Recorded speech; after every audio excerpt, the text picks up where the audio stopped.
You wake up shivering. The air is sharp, colder than anything you've ever felt, and your breath curls into mist before your eyes. This isn't winter, it's a permanent condition. The Ice Age doesn't end when the sun rises. It doesn't give you weekends off. The ground is frozen, the rivers move sluggishly, and the wind blows like it has a personal grudge against you. All around, the world looks both familiar and alien. Grassy plains stretch endlessly, but they aren't lush meadows, they're tough, frost-bitten steppes. Trees exist, sure, but they're stunted, scattered like afterthoughts. Imagine an endless tundra, punctuated by patches of snow, ice, and the occasional half-dead forest. Welcome home. You're not here for a vacation. You're here to survive. And then there are the neighbors. Because you're not alone. The Ice Age is crowded with monsters. Not dinosaurs. Those had their fun millions of years earlier. These are mammals, evolved into grotesque extremes. Oversized, armored, tusked, clawed. Creatures so massive they could flatten you without even noticing. And yes, you live right in the middle of their neighborhood. Let's start with scale. If you think elephants are big, meet the woolly mammoth. Twice the size, furred like a shag carpet, with tusks so long they curve like swords out of a fantasy novel. They travel in herds, shaking the ground when they move. When one of them sneezes, it sounds like thunder. If you're lucky, they'll ignore you. If you're unlucky, you'll be part of a stampede. Next door, you've got saber-toothed cats. Imagine a lion, but bulkier, with fangs so long they look like they belong in a horror film. They don't roar, they stalk. They wait. And if you happen to be limping that day, congratulations, you just made their dinner plans a whole lot easier. And if you thought a bear was scary, meet the short-faced bear. Taller than any grizzly you've ever seen, faster than a horse, and meaner than anything. This bear doesn't just chase you. It outruns you, catches you, and ends you before you can even process how unfair that was. The thing is, none of these animals think of you as special. You're not a heroic caveman. You're not the chosen one. You're just another piece of meat wandering the landscape, occasionally armed with a stick that you optimistically call a spear. Life here is a balancing act. On one hand, the Ice Age is stunningly beautiful, endless horizons, skies so clear you can see every star, silence so deep it almost feels sacred. On the other hand, your feet are always wet, your stomach is always empty, and something with claws is probably sizing you up. You get to enjoy the scenery, but only between panic attacks. It's easy to forget just how small humans were in this era. Not just physically, but in importance. You don't control nature. You don't even influence it. The climate is in charge, the animals are in charge, and you're just trying to slip between the cracks. Compared to the mammoth, you're insignificant. Compared to the short-faced bear, you're pathetic. And compared to the climate, you're nothing. But here's the funny part. Despite all this, you're still here. Somehow, your kind learns to keep moving, keep huddling together, keep poking mammoths with sticks until something works. It's not glorious. It's not cinematic. It's survival in the most exhausting form imaginable. So here you are, 10,000 years ago, in the middle of the Ice Age. You're cold, you're hungry, and everything around you could kill you. And the real monsters? They haven't even shown up yet. You hear it before you see it. A low rumble, distant but growing, like a storm creeping over the horizon. The ground trembles, subtle at first, then stronger, as if the earth itself is warning you. And then there it is.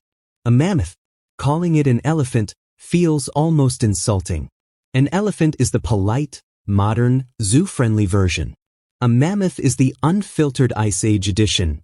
Bigger, hairier, meaner. Its curved tusks stretch longer than your entire body, arching up and around in a way that looks more like a weapon than a decoration. Its fur hangs in thick, matted clumps, brown and black, like it hasn't seen a comb since, whatever. And it's not alone. They travel in herds, dozens of them, mothers guarding calves, bulls clashing tusks like armored knights. When they walk, the world shakes.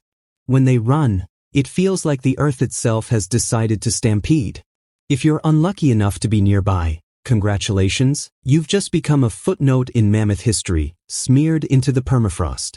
From a distance, though they look almost majestic. A line of silhouettes against the frosty horizon. Clouds of breath rising into the icy air. A living reminder that this is their world, not yours. You're just renting space. Of course, your brain, desperate for optimism, starts thinking, could we eat one? The answer is yes and no. One mammoth could feed your whole group for weeks, maybe months. But first you'd have to kill it, which is sort of like trying to take down a semi-truck with a butter knife. Humans do try. Sometimes they even succeed. But usually, the story ends with people running for their lives, spears snapped, and the mammoth stomping away, annoyed. Even when you're not hunting them, they're dangerous. If you get too close to a calf, the mother will charge. If a bull decides you looked at him wrong, you're suddenly the target of several tons of fury. Unlike a saber-toothed cat, a mammoth doesn't sneak. It doesn't stalk. It doesn't need to. It just shows up and makes its point by flattening you into the snow. Still, mammoths are more than monsters. They're also resources. Their bones make shelters. Their tusks carve into tools. Their hides become clothing thick enough to keep the cold from gnawing through your skin. To Ice Age humans, the mammoth is both nightmare and necessity. You fear it, but you also depend on it. It's an abusive relationship, but one you can't really walk away from. Imagine huddling inside a hut made from mammoth bones, stitched together with sinew, covered with hides. Outside, the wind screams across the plain, but inside, you sit in the warm, smoky dark, knowing that your survival, your very roof, comes from a creature that could have killed you without even noticing. And here's the cruel irony. As much as you rely on them, you're also part of the reason they won't last. Each successful hunt chips away at their numbers. Each generation of humans grows a little bolder, a little better at organizing, a little more relentless. The mammoths don't realize it yet, but their shadows are shrinking.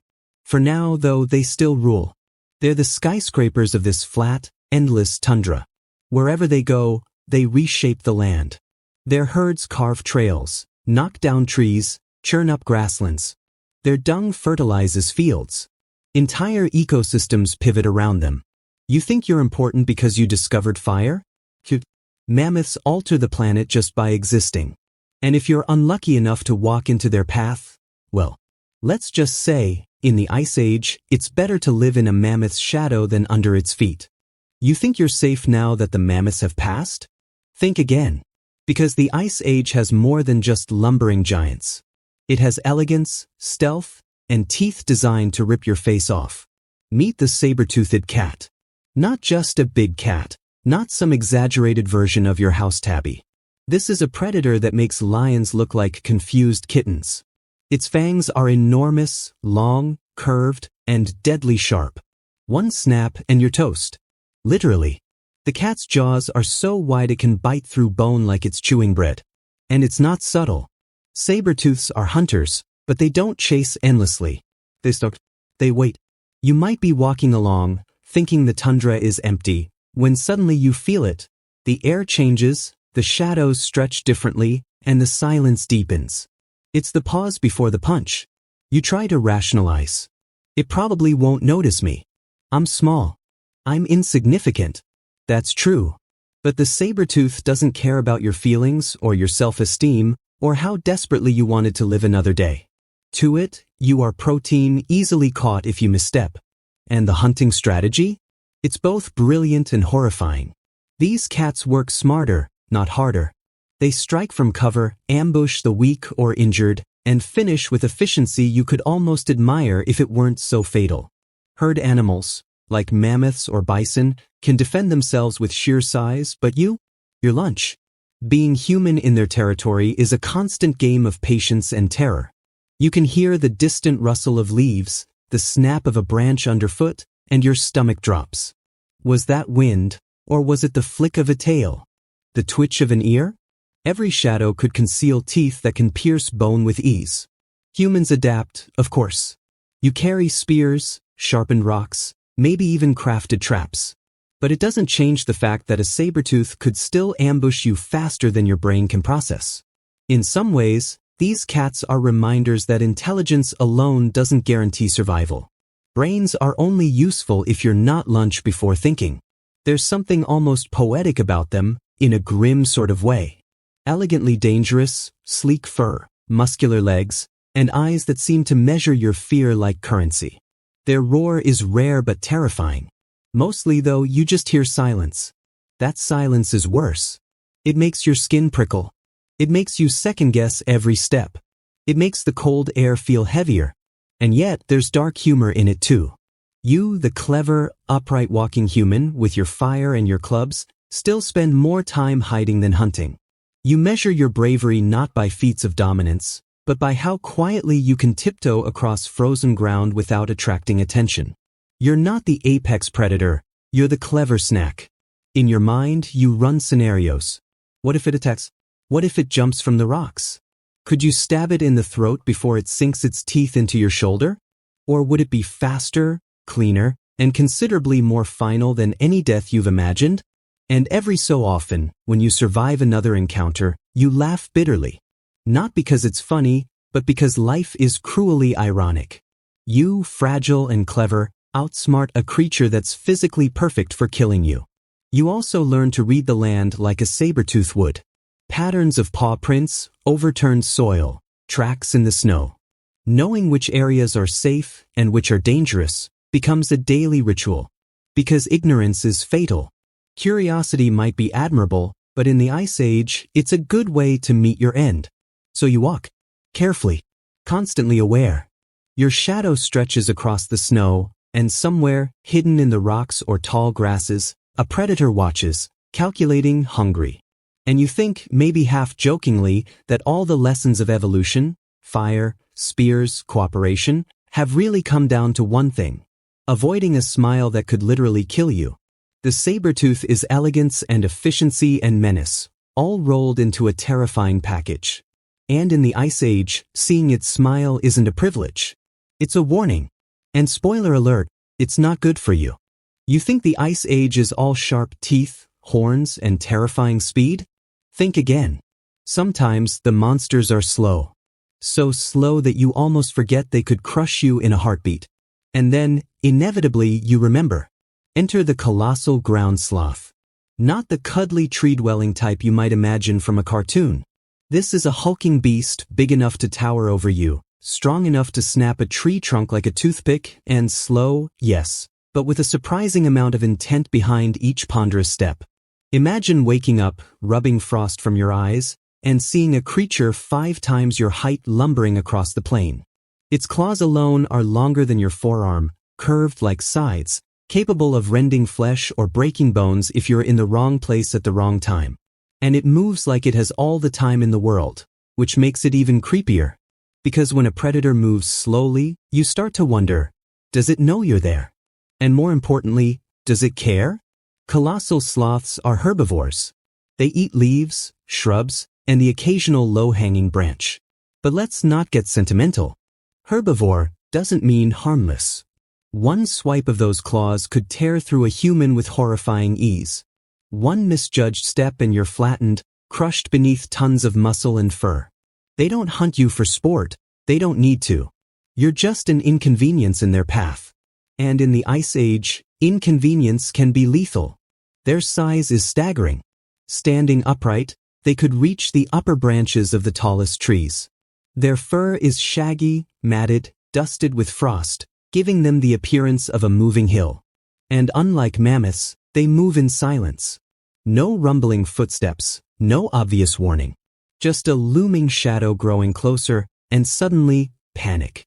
Humans interact with them in strange ways. Sometimes out of necessity, their bones make excellent tools, their hides become shelters, and occasionally, their meat might feed a starving group.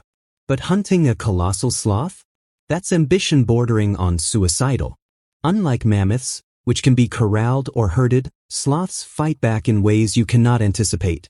Their claws strike sideways, tearing anything in reach, and their strength is absolute. You're not really hunting. You're negotiating with a tank. And then there's the psychological factor. Unlike saber-toothed cats or short-faced bears, you can't underestimate the sloth. It doesn't panic. It doesn't get tired. It doesn't hesitate. You may be faster, smarter, more advanced. You may even have weapons. But in a direct confrontation, it doesn't matter. It's like trying to argue with gravity, polite, relentless, and indifferent to your survival.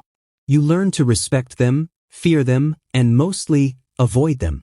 The Ice Age teaches you quickly that intelligence alone doesn't save you. Sometimes, survival is just a matter of noticing the shadow moving slower than it should and deciding whether to detour or prey. And yes, humans prey occasionally. Not always because they believe it helps, but because imagining a deity is better than imagining the sloth's claws. There's also dark humor here. You've seen the speed demons, the cats, wolves, bears, and you think, at least I can outrun those.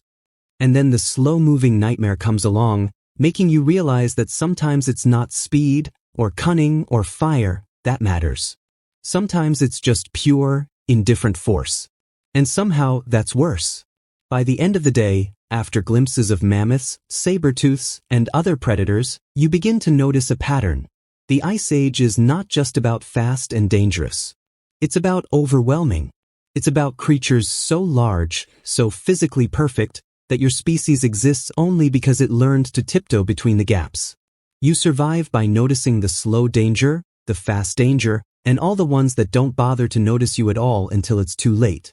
The colossal sloth is not terrifying because it wants you dead. It's terrifying because it doesn't need to want anything.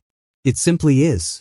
And in the Ice Age, being indifferent, massive, and capable is enough. If you thought the Ice Age's monsters were only predators or slow-moving hills of muscle, think again. Some of them are basically armored tanks with horns. Meet the woolly rhinoceros, a beast designed to crush anything foolish enough to cross its path. You see it in the distance first, a dark, hulking shape moving against the pale tundra, steam rising from its nostrils in the freezing air. Its body is massive, covered in shaggy fur that keeps it warm in temperatures that would make you weep. Its head is low, wide, and topped with a horn that curves like a sharpened club. And when it decides to charge, you better hope your instincts are faster than your legs. Unlike mammoths, rhinos don't move in herds. They're solitary, territorial, and aggressive.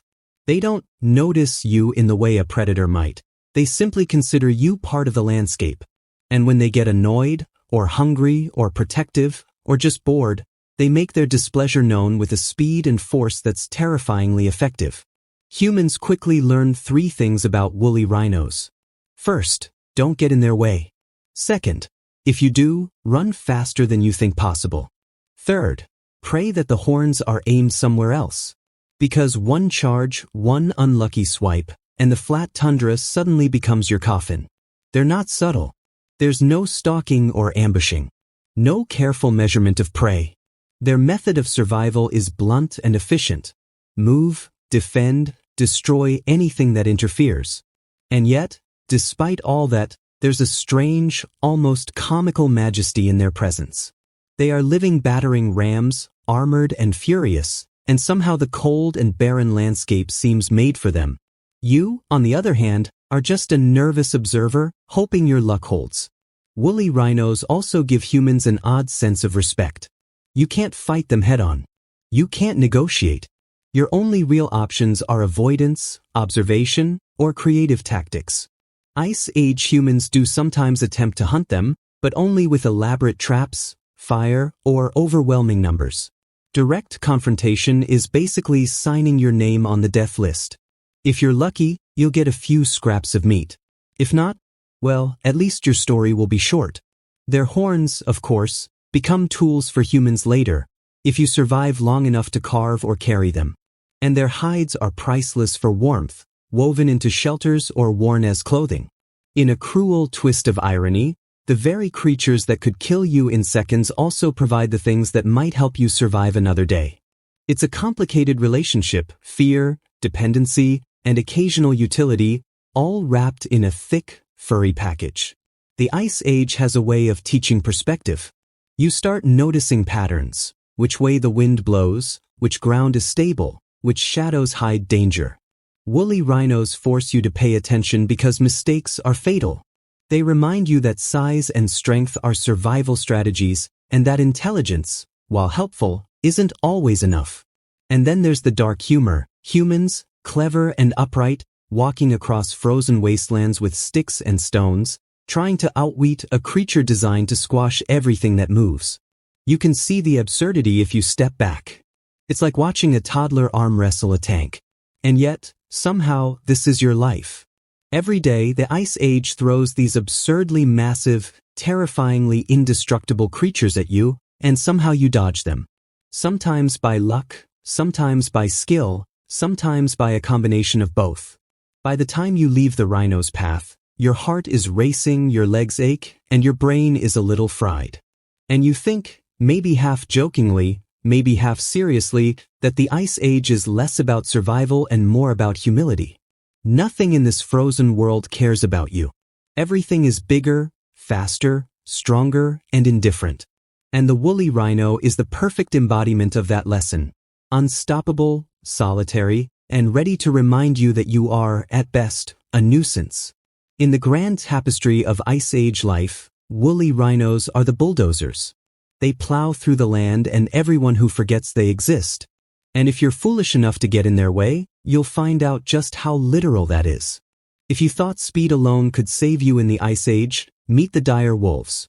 Bigger than any wolf you've seen today, smarter than a cornered dog, and far hungrier than anything polite, these predators make running for your life feel like an occupational hazard rather than a suggestion. You hear them first, a distant chorus of howls, eerie and haunting, cutting across the frozen plains. The sound carries, bouncing off ice and snow, warning anyone, human or otherwise, that a pack is on the hunt. Their communication is efficient. A howl, a growl, a bark. Each signal carries information you don't want to understand, because if you do, you realize the pack is closing in and you're the target. Dire wolves are pack hunters. Alone, they're dangerous. Together, they're nearly unstoppable. They coordinate, surround, chase, and exhaust their prey until weakness takes over. They're relentless. If a mammoth can crush you, the dire wolf can tire you out first, corner you, and make sure you regret every overconfident step you've taken in your life. And unlike the saber-tooth, which prefers a quick ambush, the wolf prefers the drawn-out psychological torment of the chase. Humans learn quickly. You do not run in straight lines. You do not panic. You do not underestimate the wolves. But even with those rules, surviving a dire wolf encounter is never guaranteed. They're intelligent, observant, and cruelly efficient. And they know when you're afraid. Oh yes, they know. Fear smells like blood to them. It whispers, here is the snack that hesitates too long. The dire wolf isn't just about teeth and speed. Its jaws are massive, capable of crushing bone, but its real strength lies in teamwork. One distracts, another flanks, another drives the prey into a trap of nature or terrain. You're not merely dealing with a predator, you're dealing with a small, cold, calculating army on 4 legs. And your chances against an army with teeth? Not great. Still, humans survive. Somehow. We learn the value of fire, of cliffs, of clever traps. You set a barrier, a spike pit, a bluff. Anything to create an advantage. And yes, sometimes it works. Sometimes a wolf miscalculates, sometimes a group fumbles, and you escape with frostbitten fingers and a heart hammering in your chest. You call that victory. But the psychological toll lingers. You walk through the frozen plains, ears straining for even the faintest howl, and every rustle in the grass makes your stomach tighten. Sleep is shallow. Dreaming is worse. You see the pack circling, teeth gleaming in your imagination, and you wake up wondering if they were real or if your brain is just being cruel. And there's a twisted humor in it. You, upright, clever, wielding fire and tools, still spend more time strategizing how not to be eaten than doing anything productive. You survive, yes, but barely. You exist on the knife's edge between ingenuity and mortality. And the dire wolves? They are a constant reminder that cunning only matters if it's faster than death. Yet, for all their terror, they shape the Ice Age ecosystem. Their hunts regulate populations, their presence influences migration patterns, their very shadow enforces caution in the prey species, including humans. They are invisible teachers, teaching lessons about patience, coordination, and fear. You might hate them for it, but deep down you respect it. Even if that respect tastes faintly like blood. By the time you finally escape, or at least survive, your legs are tired, your throat dry, and your mind alert in a way that modern humans could hardly imagine. And somewhere, out there in the white and gray tundra, the pack continues their hunt, indifferent to your existence, efficient, terrifying, and perfectly adapted to the frozen world. In the Ice Age, you learn that survival is never guaranteed, intelligence is sometimes useless, and that the dire wolves, fast, cunning, and cooperative, are a reminder of just how small you really are. If you think the Ice Age is all claws, fangs, and tusks, think again. Some monsters are armored, slow, and terrifyingly literal about defense. Meet the Glyptodon, basically a prehistoric tank on legs. Imagine a giant armadillo, the size of a small car, with a shell so thick it could shrug off most attacks. And yes, it has a tail capable of delivering a bone-crushing swing if you get too close. You see it first as a rounded mound moving across the tundra, unhurried, almost comical. But then you notice the scale. The shell isn't just protective, it's massive, heavy, impenetrable, built to survive everything from predators to environmental extremes. And the tail? Thick, club-like, capable of knocking a human off their feet with ease. You are not in control here. You are insignificant. Glyptodons are herbivores, which might make you think they're harmless. That's a dangerous thought. They don't hunt. They don't stalk. They don't care about your existence. But get too close, and their natural defense becomes a lethal weapon.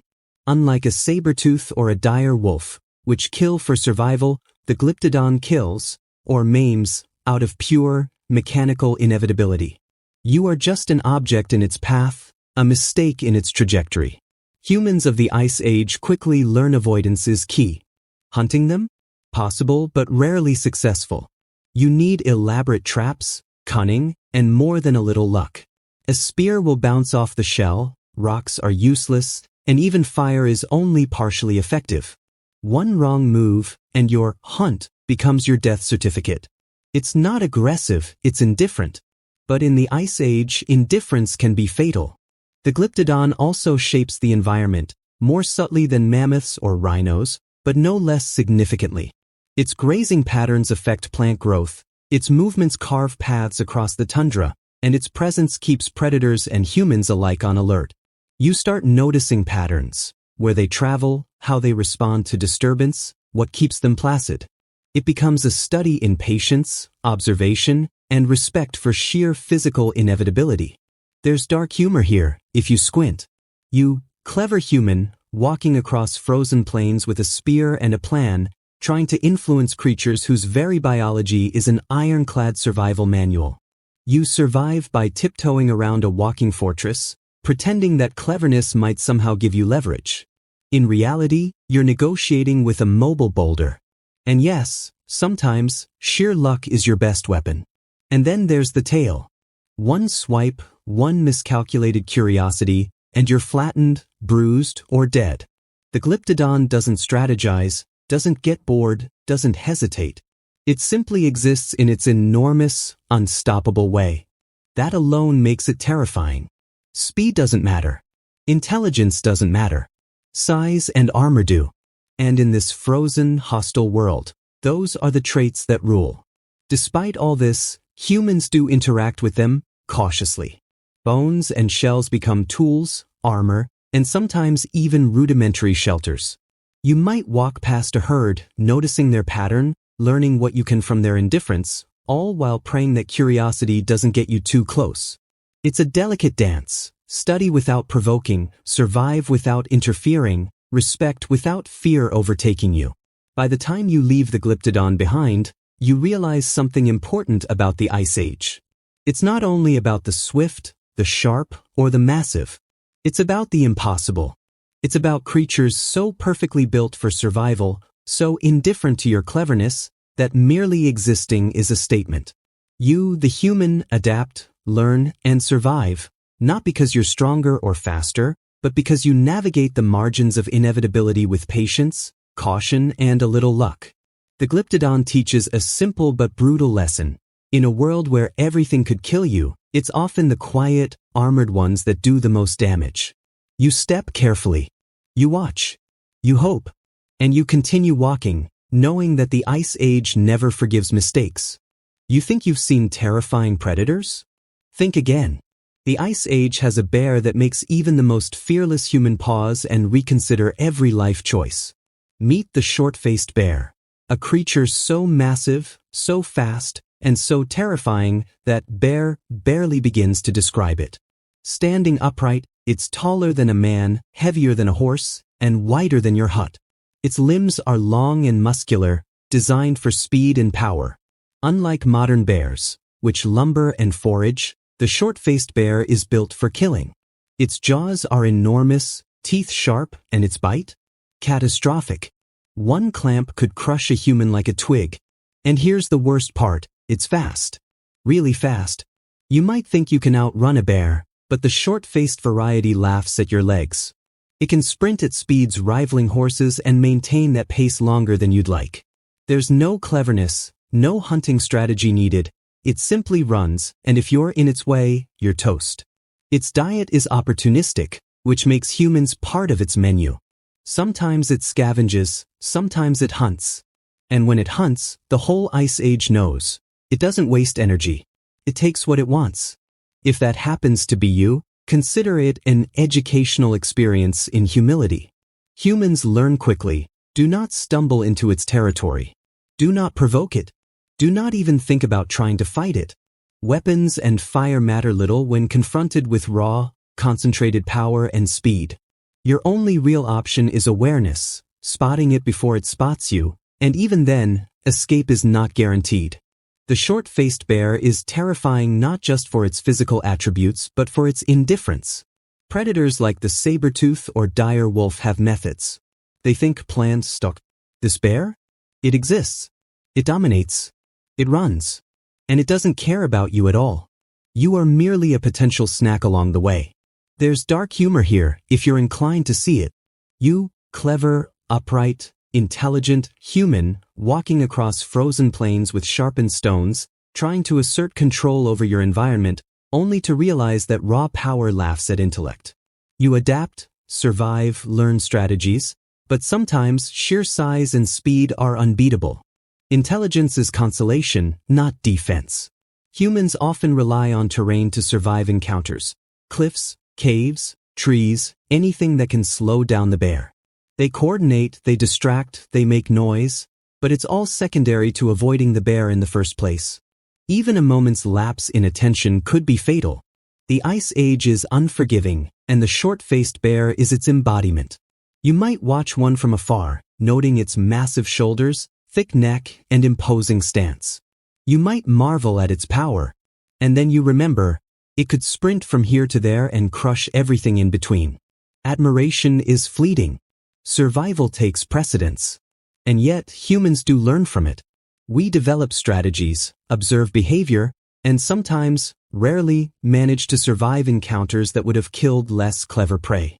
It's a slow education in patience, respect, and fear, the kind of lessons that leave scars, both physical and mental. By the end of the day, after glimpses of mammoths, saber-toothed cats, colossal sloths, rhinos, dire wolves, glyptodons, and now the short-faced bear, you begin to grasp the Ice Age's brutal curriculum. It's less about heroism, more about humility. The short-faced bear teaches one simple truth: strength and speed are survival, indifference is law, and intelligence only saves you if it can keep pace. You step carefully. Every sound matters. Every shadow could be death. And somewhere in the frosty distance, a giant, fast, terrifying bear moves silently, perfectly adapted to a world that has no room for error. And you, small, clever, and fragile, keep walking. Because that's the only choice you have. You think the Ice Age is only about massive, lumbering monsters or sleek predators with terrifying teeth. Think again. Some of its most dangerous inhabitants were equal parts cunning, vicious, and unpleasantly social. Meet the cave hyena, a creature that turns scavenging into a fine art and killing into a group project. They look deceptively like the hyenas of today, familiar, almost laughable in their spotted fur and awkward gait. But don't be fooled. Cave hyenas are larger, stronger, and far more efficient at tearing through bone. One bite could snap a human limb like it's a twig. And when they hunt in packs, the results are even more terrifying. Think dire wolves, but more opportunistic, more insidious, and with a disturbing sense of humor you don't want to witness firsthand. The first thing you notice about cave hyenas is the sound, that eerie, high-pitched laughter, carried across the plains and echoing in caves. It's not amusing. It's a warning, a signal that something is circling, waiting, plotting. The laugh makes your skin crawl because it feels intelligent, like the hyenas are aware of your fear. And they are. Predators like these thrive on it. Fear sharpens their senses and slows your reactions. Cave hyenas are scavengers, but scavenger doesn't mean harmless. They'll take a fresh kill from a less organized predator, but they'll also hunt actively when necessary. Packs coordinate with terrifying precision, surrounding prey, cutting off escape routes, and attacking relentlessly. They don't just rely on strength. They rely on teamwork and strategy. You're not facing a single beast. You're facing a small, lethal army that communicates better than most humans in your group. Humans quickly learn 3 things about cave hyenas. First, don't underestimate them. Second, don't get caught alone. Third, if you hear laughter in the distance, consider changing direction immediately. And even following those rules doesn't guarantee survival. The Ice Age is full of creatures where careful observation is helpful, but luck is the deciding factor. The hyenas are also opportunistic. They're excellent at noticing weakness, injury, or hesitation. They exploit gaps in vigilance, waiting for a stray human to lag behind or a tired mammoth calf to stumble. The laughter isn't just noise, it's communication, a way to coordinate attacks, and a psychological weapon. It's unsettling, effective, and undeniably Ice Age. And here's the dark humor. Humans, thinking themselves clever and upright, spend hours planning hunts, gathering firewood, or tracking mammoths, only to have their day potentially ruined by a small, laughing, scavenging hyena pack. It's like preparing a feast and then having someone snatch the turkey before you even light the fire. Only in this case, someone has jaws that can crush your bones. Despite all this, humans do adapt. They learn the hyenas' patterns, their favorite hunting grounds, and even their territorial habits. Fires, defensive pits, and coordinated group strategies help keep them at bay. And yes, sometimes humans turn the tables, stealing from the hyenas or scaring them off. Survival becomes a constant dance of observation, timing, and nerves of steel. By the time you leave the cave hyena territory, your body is tense, your mind alert, and your appreciation for simple luck has deepened. The Ice Age continues to teach its lessons. Speed, power, and cunning are all useful, but awareness and teamwork are equally critical. The hyenas, with their laughter and intelligence, remind you that death often comes in numbers, and that predators needn't be massive to be lethal. And so you walk, careful, listening to every whisper of wind or snap of ice, knowing that somewhere in the distance, a pack of clever, laughing, bone-crushing hyenas watches and waits. They are patient. They are efficient. And in the Ice Age, patience and efficiency are far deadlier than claws or tusks. By now, you might be starting to notice a pattern. The Ice Age isn't a friendly place. It's cold, it's vast, and nearly everything out there could, and probably will, kill you if given the chance. You are small, fragile, and slightly absurd, walking upright, carrying a stick you optimistically call a spear, and hoping to survive another day. In short, you are the snack. It's hard to overstate how vulnerable humans were. Your legs are thin compared to mammoths or rhinos. Your teeth are useless against predators. Your claws are non-existent. Intelligence is your only real weapon, but intelligence has limitations. It can't outrun a short-faced bear, it can't dodge a charging woolly rhino, and it certainly can't fight off a saber-tooth cat with one swipe of its fangs. You're clever, yes, but in a world like this, cleverness is more about avoiding death than asserting dominance. You wake up to frost in your hair, hunger gnawing at your stomach, and the distant rumble of something massive moving through the plain. Every shadow could be a predator. Every sound could be a warning. Every step could be your last. And you walk forward anyway, because stopping is not an option, and hiding all day is exhausting. Survival is active, relentless, and exhausting. Your life is a constant negotiation with danger. You track mammoths for meat and hides, but you're careful to avoid the bulls with tusks that could pierce a hut. You study saber-tooths, respecting the reach of those fangs while hoping your fire scares them away.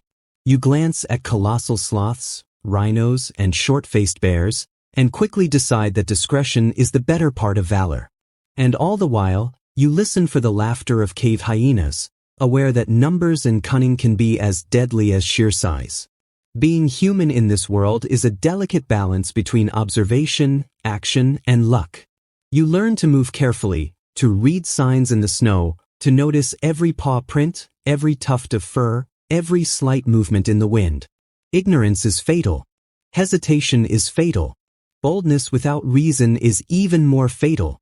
And yet, somehow, against the odds, humans survive. Not because we're stronger, faster, or inherently superior, but because we can adapt, observe, and collaborate in ways that the bigger, stronger creatures cannot. There's a darkly comic aspect to this. You, upright and clever, think you're the master of your fate, yet the reality is far more humbling. You are, quite literally, the appetizer. Mammoths crush, saber-tooths slice, sloths swipe, rhinos charge, wolves chase, hyenas laugh, and somewhere in between you exist. It's like being a character in a horror movie where the villains keep changing size, speed, and motivation without warning. And the punchline? You're still standing for now. Humans do have tools, but they are rudimentary: spears, fire, basic traps, and teamwork. These give you leverage, but only marginally. They extend your margins of survival, allow for occasional victories, and sometimes turn an encounter with a predator into a narrow escape instead of a fatal one. Still, the truth remains. The Ice Age doesn't bend to your convenience. It doesn't care that you're smart or clever or desperate. It exists. And everything in it, from the massive to the cunning, exists in a way that highlights just how tiny and fragile you really are. By the end of the day, you may have hunted, gathered, and survived encounters with predators. You may have learned a new pattern in the snow, discovered a safer path, or witnessed the raw power of an Ice Age giant. And yet, at night, as you huddle in your firelit cave or under a mammoth hide shelter, you remember the simple truth. In this world, your species is clever, adaptable, and persistent, but also, frequently, dinner. You are not the apex predator. You are the persistent, clever, often lucky, occasionally brave snack. And understanding that, accepting it, and surviving anyway, that is the essence of life in the Ice Age. Congratulations. You survived the first decade of the Ice Age, metaphorically speaking. Now it's time to fight back, sort of. By fight, I mean poke, jab, and occasionally terrify creatures that could literally snap you in half. Your main tools? Clubs and spears. Or as humans like to call them, hope wrapped in wood and stone. The club is the first, simplest, and least elegant weapon. A heavy branch, a sharpened knot, a slab of bone tied to a stick, anything that can connect with enough force to leave a mark. Its advantage is straightforward, blunt force trauma. Its disadvantage? You have to get very close to something that could crush your skull. In theory, the club is confidence in physical form. In practice, it's an invitation to die. The spear is slightly more sophisticated. A sharpened point at the end of a long shaft allows for a bit of distance between you and the monster. You thrust, jab, and hope the target notices the stick before it notices you. Spear technology evolves over time. Stone tips, hardened wood, fire-treated shafts. But no matter how advanced your spear gets, it's still a stick. A stick that you pray will pierce hide, fend off fangs, or discourage a charging rhino. There's a dark humor here. Humans, clever and upright, trying to assert control over massive creatures with sticks. It's like bringing a butter knife to a tank fight. Yet somehow, against all odds, these weapons work. Not because they're particularly effective, but because humans are patient, cooperative, and occasionally terrifying in their cleverness. A coordinated poke to the right place at the right time can take down a beast that dwarfs you in size. Clubs and spears also define the rhythm of human life. Hunting parties form, strategies are discussed, and signals are agreed upon. Who distracts the mammoth? Who positions the fire? Who carries the heaviest spear and pretends not to be terrified? Survival becomes choreography, a dangerous dance where one misstep could be fatal. But when it works, when a beast is taken down, the sense of achievement is immense. You are tiny, vulnerable, and terrified, and yet, momentarily, you are in control. And yes, sometimes the plan fails. Spears break. Clubs snap. Fires go out. The mammoth survives and looks at you as if to say, "Really? That's your best effort?" Predators like saber-tooths and wolves aren't impressed either. They see humans as clever nuisances, annoying enough to watch, but not enough to respect. One mistake, hesitation, or misjudged throw, and they remind you why size and strength often matter more than cunning. Still, humans persist. Clubs and spears are an extension of ingenuity. Simple, primitive, yet effective enough when used collectively. They are tools of survival, of negotiation, of asserting some semblance of control in a world where control is fleeting. And sometimes, against all odds, a spear finds a vulnerable spot, a club lands true, and a predator or prey falls. These victories are small, rare, but vital. They reinforce the idea that humans, though small and fragile, are not helpless. There's also a psychological element. Holding a club, gripping a spear, you feel a little more than fear. You feel agency. You feel like maybe, just maybe, you can make a difference in the frozen, dangerous world. The Ice Age doesn't change, but your ability to respond evolves. And evolution favors cleverness, coordination, and occasional audacity. By the end of the hunt, or the attempted hunt, you are exhausted, tense, and slightly traumatized. You count your spears, inspect your club, and hope that tomorrow, the creatures you encounter are either distracted or asleep. Because no matter how clever you get, the Ice Age doesn't forgive mistakes. Clubs and spears don't make you safe. They make you slightly less snack-like. And in this world, that is victory enough. Congratulations again. You've armed yourself with clubs and spears, the rudimentary tools of survival. Now it's time for the greatest weapon humans ever wielded, fire. Warmth, light, comfort, and a fragile illusion of control in a world that would happily turn you into dinner. Fire is a miracle, really. In the freezing expanses of the Ice Age, it's not just warmth, it's survival. It keeps frostbite at bay, drives predators away, and allows you to cook the meat that keeps you alive. In the dark, smoky glow, you can almost forget that the world outside the flickering circle of light is filled with creatures that could snap you in half before you even realize they exist. Almost. Predators hate it. Mammoths might not care, but saber-tooths, wolves, hyenas, even short-faced bears, well, they're wary. Fire signals danger, an unfamiliar force they don't entirely understand. It's the first moment humans feel like they have leverage. And yes, it's intoxicating. For a brief time, you feel like the apex predator. Except, of course, you're still small, cold, and capable of dying in seconds if the fire goes out. Using fire is both art and desperation. You keep it fed, tend it, and protect it. A dying fire is not just inconvenient, it's catastrophic. Smoke might alert predators that you're present, but no smoke means you freeze and starve. And then there's the psychological effect. The fire casts shadows on the cave walls, dancing shapes that look like predators themselves. You sit, wide-eyed, half mesmerized, half paralyzed, knowing that the creatures outside are real and the ones inside are tricking your brain. The glow also changes human behavior. Around fire, people share knowledge, coordinate hunts, and strengthen bonds.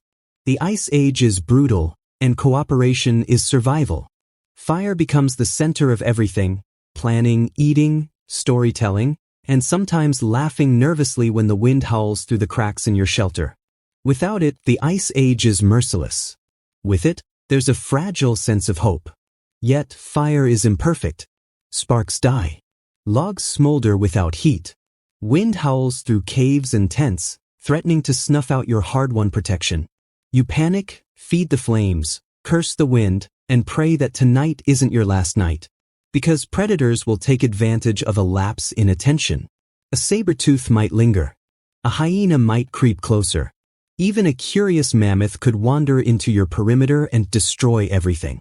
Fire is protection, but it is also a lure, a fragile shield that requires vigilance. There's a dark humor in this. You, a species so small and fragile, clutching sticks and stones, relying on flickering flames to keep giant beasts at bay. The Ice Age doesn't care.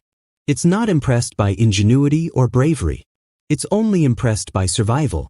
And survival is always tenuous, often exhausting, and occasionally ridiculous. Fire also transforms the mundane into vital strategy. A burning branch can scare a predator. Smoke can signal others. Sparks can ignite grasses to drive prey into traps. The Ice Age rewards creativity, observation, and nerve. You learn quickly, fire is more than warmth. It's a tool, a weapon, and a psychological advantage. It is also terrifying because without it, death comes quickly and silently. By the end of the day, after tending the fire, watching shadows, and hoping none of the creatures outside take advantage of your vigilance, you finally relax, just a little. The fire crackles, the wind howls, and somewhere out in the frozen plains, predators continue their routines, largely indifferent to your cleverness. You are safe, temporarily. For now, the fire holds, and the Ice Age's monsters are kept at bay by nothing more than flickering light, warmth, and human ingenuity. And yet, even as you sit there, you know that tomorrow brings another day of negotiation with the Ice Age. Clubs, spears, and fire extend your life, but they don't guarantee it. You survive by balance, observation, and luck. You survive by being clever, vigilant, and slightly absurd. And in this dark, frozen world, that is enough, sometimes. Hunting in the Ice Age isn't a casual stroll through the woods. It's a deadly game of observation, patience, and subtle terror. You are small, fragile, and slightly ridiculous, walking across frozen plains with nothing more than sticks, stones, and firelight to your name. And yet, somehow, survival depends on your ability to track prey and not get eaten in the process. Tracking begins with the snow. Every footprint tells a story: size, weight, speed, direction. You learn to distinguish mammoth tracks from rhino tracks, sloth tracks from predator tracks. Every detail matters. Misread a track, and you could stumble into a short-faced bear. Follow the wrong tracks, and a saber-tooth might intercept your path. Observing the ground becomes a lifeline, and suddenly human intelligence has a practical, life-saving function. But tracking is not just about the ground. It's about the air, the sounds, the smells. Frozen wind carries sense long distances. You notice subtle changes in temperature, shifts in snow consistency, or even the faintest crack of ice under heavy footsteps. All of these are warnings, indicators, and occasionally, invitations to disaster. One mistake, one overlooked clue, and you could be lunch. Humans rely heavily on patterns. Prey moves in predictable ways. Mammoths graze along specific routes. Wolves patrol territory in repeatable paths. Saber-tooths stalk ambush points. Cave hyenas follow the scent of other hunters and carrion. By learning these patterns, you gain an advantage, but only if your observation skills are sharp and your reflexes faster than luck's cruel whims. Tracking also teaches patience, often bitter, bone-deep patience.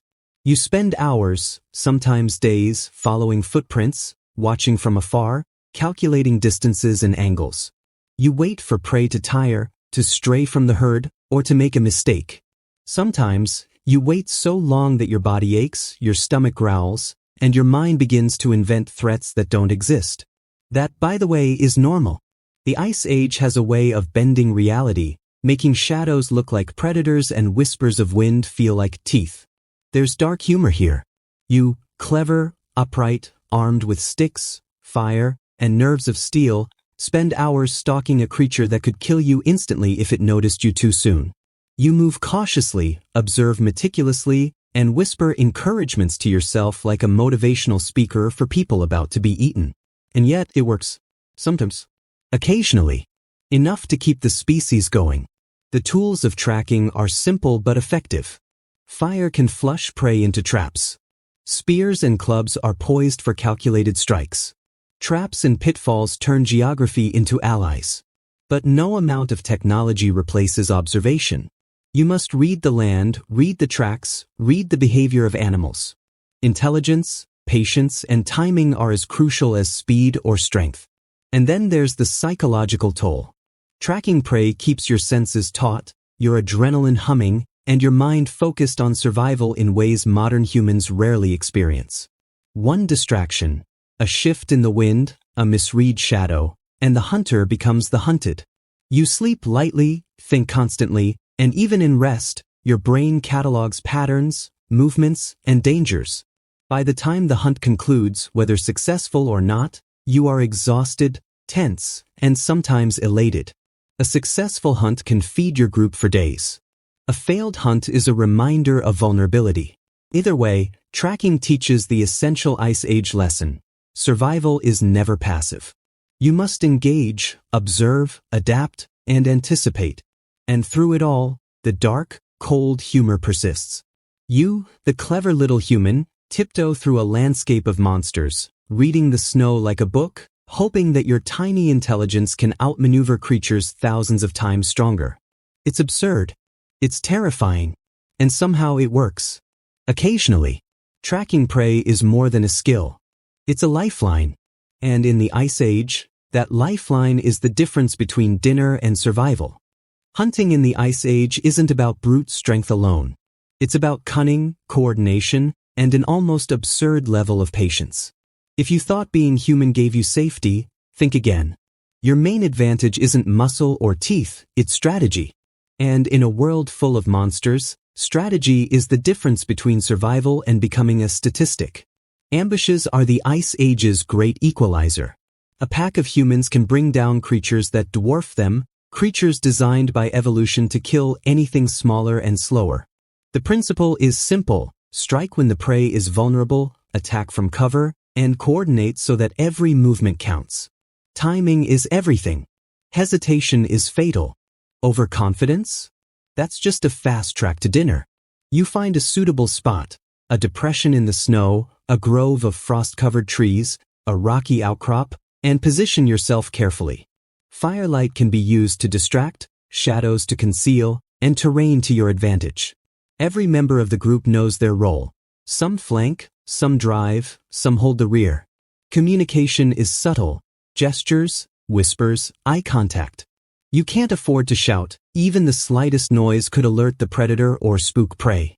The Ice Age teaches a bitter lesson: predators are not dumb. Saber-toothed cats, dire wolves, short-faced bears. They notice, they adapt, they anticipate. An effective ambush requires more than patience. It requires predicting the unpredictable. You're not only hunting, you're negotiating with a creature that doesn't bargain, doesn't reason, and certainly doesn't care about your cleverness. There's dark humor in all this. You, upright and clever, armed with sticks and sharpened stones, lying in snow, freezing and hungry, waiting for a mammoth or rhino to wander into your meticulously planned trap. If the creature survives, it will probably think you're amusing. If it doesn't, well, you have food and a brief sense of victory in a merciless world. Either way, it's exhausting work. And you can laugh about it later, after the adrenaline fades. Ambushes are about precision. One spear in the wrong place, one club swing misjudged, and the advantage disappears instantly. Monsters are unpredictable, terrain is treacherous, and humans are fragile. Every movement must be calculated, every breath measured. Every heartbeat carries the risk that this encounter will be your last. It's terrifying, tedious, and occasionally exhilarating. You learn to improvise. Maybe the wind shifts, maybe the prey changes direction, maybe a fellow hunter makes a mistake. Adaptation is key. Ice Age humans become masters of reading the environment, predicting behavior, and responding in microseconds. And yes, sometimes it works against predators you couldn't hope to overpower in a direct confrontation. Cleverness, coordination, and patience are your weapons, sometimes more effective than teeth, claws, or sheer size. The reward for success is immediate and tangible. A fallen mammoth, rhino, or sloth provides food, hides, and tools. It's a temporary reprieve from hunger and vulnerability. But the lesson is always clear. One failure, one lapse, and you could easily trade your life for a meal you didn't even manage to secure. Ambushes are high-stakes games with literal consequences. And yet, humans persist. You refine techniques, pass knowledge to the next generation, and adapt to the ever-changing dangers of the Ice Age.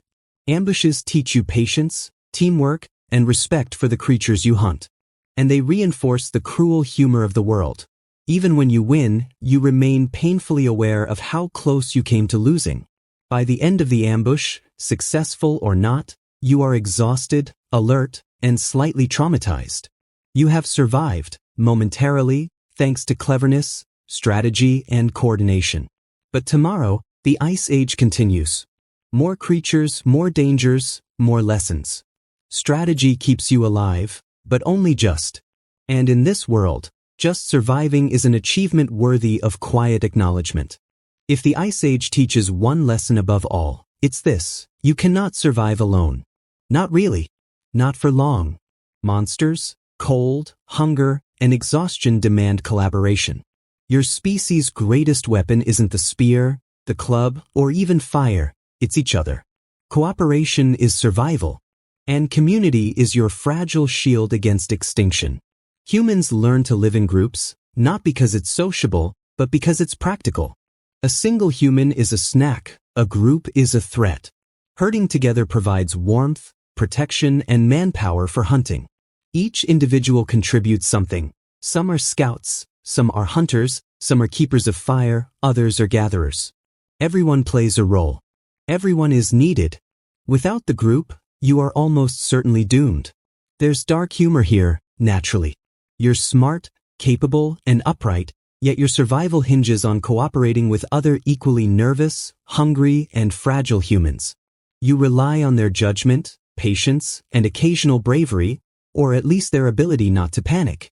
One person freezes in fear, one plan fails, and suddenly the herd, rhino, or saber-tooth has noticed your little party. Teamwork isn't glamorous, it's life or death. Communication evolves naturally out of necessity. Gestures, calls, whistles, subtle signals in the snow. You develop an almost telepathic understanding with your companions, because when a dire wolf or cave hyena lurks nearby, hesitation or misinterpretation means death. It's a strange, intimate dance. Your survival depends on the reliability of other humans, and you learn quickly who can be trusted and who cannot. Cooperation extends to hunting. Mammoths, rhinos, and sloths are massive. One human cannot bring one down. But a coordinated group can drive prey toward a trap, flank a charging beast, or exhaust it until vulnerability appears. Firelight, distraction, noise, and terrain manipulation all require multiple people acting in unison. The Ice Age teaches that cleverness alone isn't enough. You need numbers, coordination, and nerves of steel. Social bonds also provide psychological support. Fear is constant, relentless. Sleep is shallow, nights are long, and the cold never truly relents. Sharing warmth, food, and stories helps maintain sanity.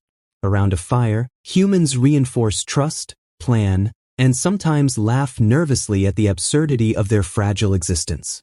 It's bonding born of necessity, sometimes darkly humorous, always vital. There's also a hierarchy, subtle and shifting. Leaders emerge, often those with experience, observation, or a knack for quick decisions. Others follow, learning from successes and mistakes. Yet even the leader is not invincible.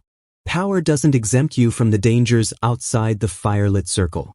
The Ice Age respects neither rank nor ego. Survival is the only real measure of value. Cooperation becomes a survival strategy in every aspect of life. Food is shared, shelter is communal, and watch shifts are essential. Someone must be alert while the others rest. Someone must defend the fire while the rest hunt or gather. You rely on each other constantly, because the Ice Age shows no mercy for the solitary or careless.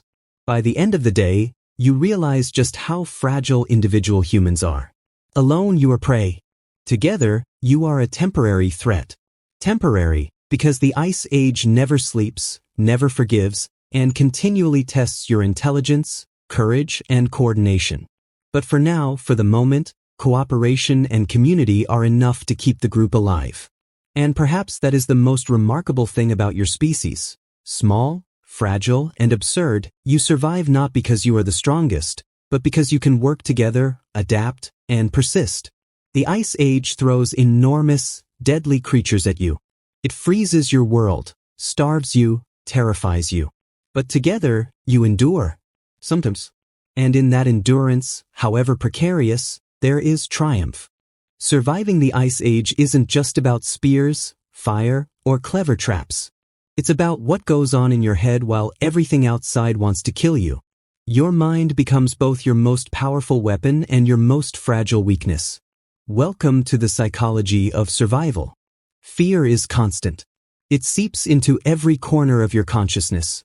Frost bites at your fingers, your stomach gnaws at your belly, and somewhere, just beyond the horizon, a predator, massive, cunning, or both, is waiting. You learn quickly that fear isn't optional, it's essential. It keeps you alert, cautious, and alive. And yet it's exhausting. You balance on the edge of panic and vigilance all day, every day, sometimes for weeks at a stretch. Humans develop remarkable coping strategies. You tell stories by the fire, passing down knowledge through myth and memory. You teach children to recognize danger, to respect predators, to understand patterns in the environment.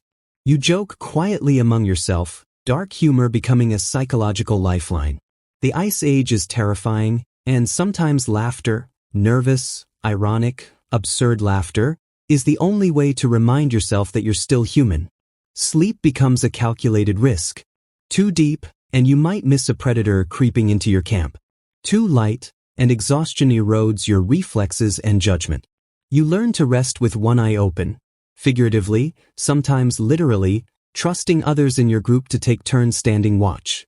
The smallest mistakes, the slightest lapse in attention, are punished by nature with teeth, claws, or sheer force. Memory is a survival tool. You remember where predators lurk, which routes are safest, which patches of ice will hold your weight, and which snowdrifts hide ambushes.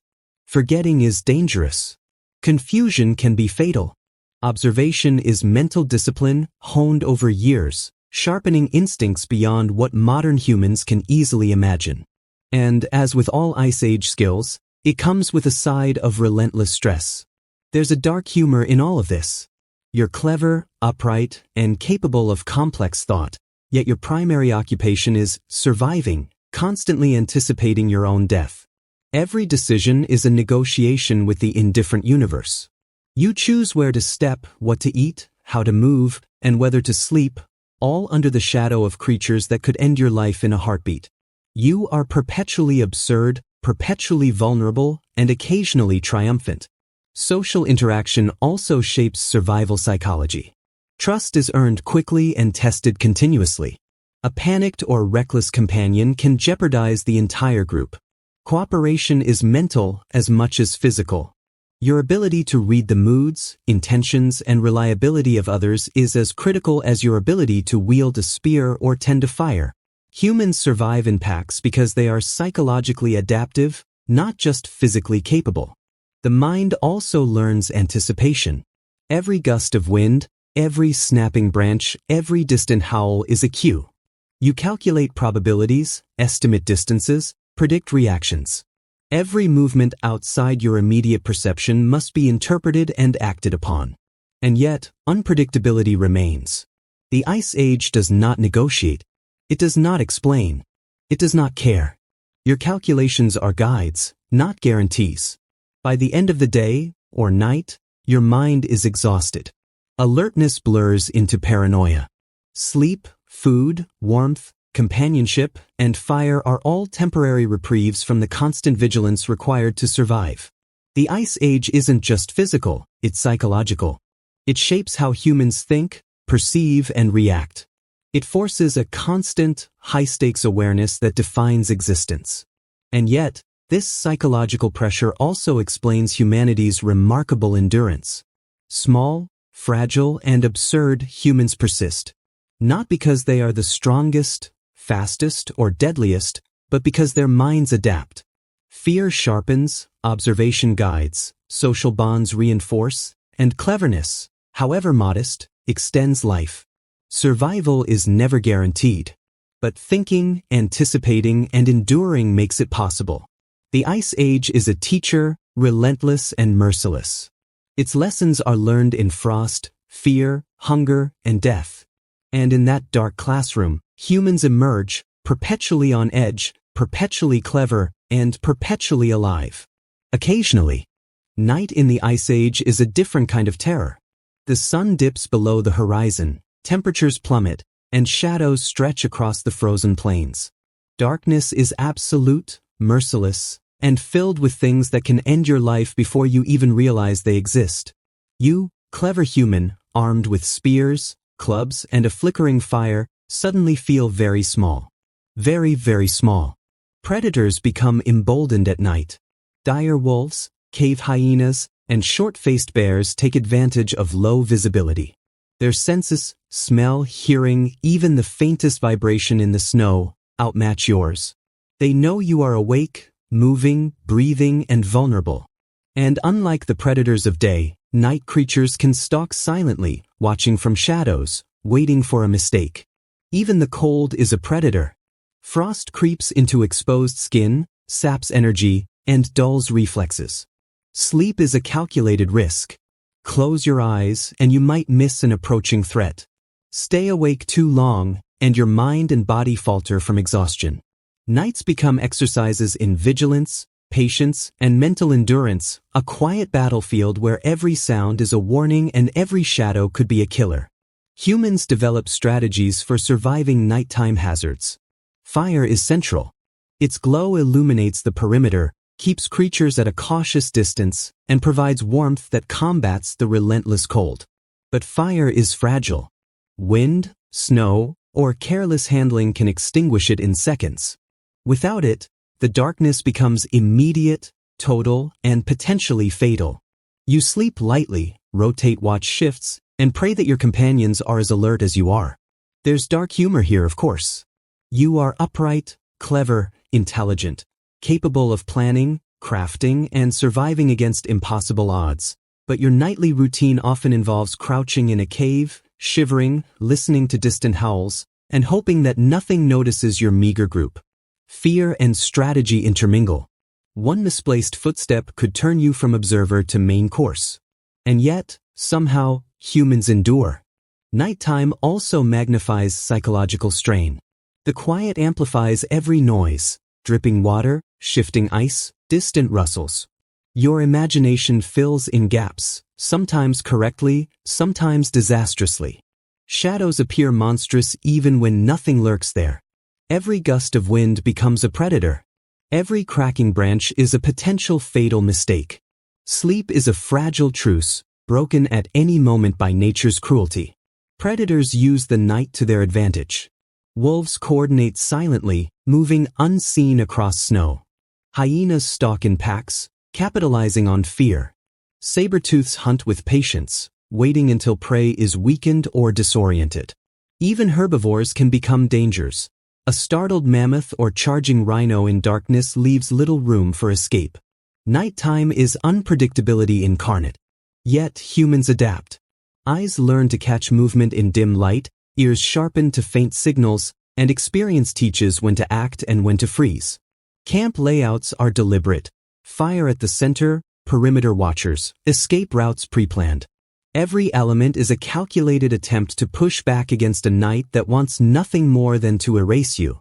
By the time dawn approaches, humans are exhausted but alive. The night has tested vigilance, strategy, and nerves of steel. Some nights, everything works. Some nights, luck alone ensures survival. Each sunrise feels like a temporary victory, a reprieve from darkness, a reminder that the Ice Age continues its relentless lessons. And so you huddle near the fire, listening to distant howls, watching shadows, and understanding the brutal truth. The Ice Age never rests, and neither can you. Nighttime danger is absolute, merciless, and psychologically taxing. And yet, in this constant tension between survival and predation, humans continue to endure, clever, alert, and improbably alive. The Ice Age isn't just dangerous because of predators, it's a world dictated by seasons. Winter and summer bring unique hazards, each capable of ending life in seconds. Survival isn't constant, it's a perpetual negotiation with climate, temperature, and the cruel indifference of nature. Winter is merciless. Snow covers the plains, making travel slow, exhausting, and treacherous. Frostbite creeps silently into fingers, toes, and exposed skin. Rivers freeze but remain dangerous. Ice can give way underfoot, plunging you into near-fatal cold. Storms whip across the landscape, cutting visibility to nothing, scattering your firelight, and leaving you vulnerable to predators and starvation alike. The wind carries both scent and sound, alerting wolves, hyenas, and bears to your presence while chilling your body and your hope. Food becomes scarce. Mammoths and rhinos migrate or hide. Smaller prey burrows or freezes into concealment. Humans must plan, stockpile, and ration. Hunger gnaws at your stomach, slows your reflexes, and dulls your judgment. One misstep in winter, wrong move, wrong path, wrong choice, and you become yet another statistic in the unforgiving cold. Winter is not just a season, it's a predator, relentless and indifferent. Summer, though seemingly kinder, brings its own threats. Melting snow floods plains, creating treacherous terrain. Insects swarm, spreading disease. Predators are more active, their young hungry, their hunting skills sharp. And let's not forget the psychological burden. The brighter, longer days mean less cover for hiding and more exposure to the endless parade of monsters. You might think warmth is relief. Spoiler alert, it's not.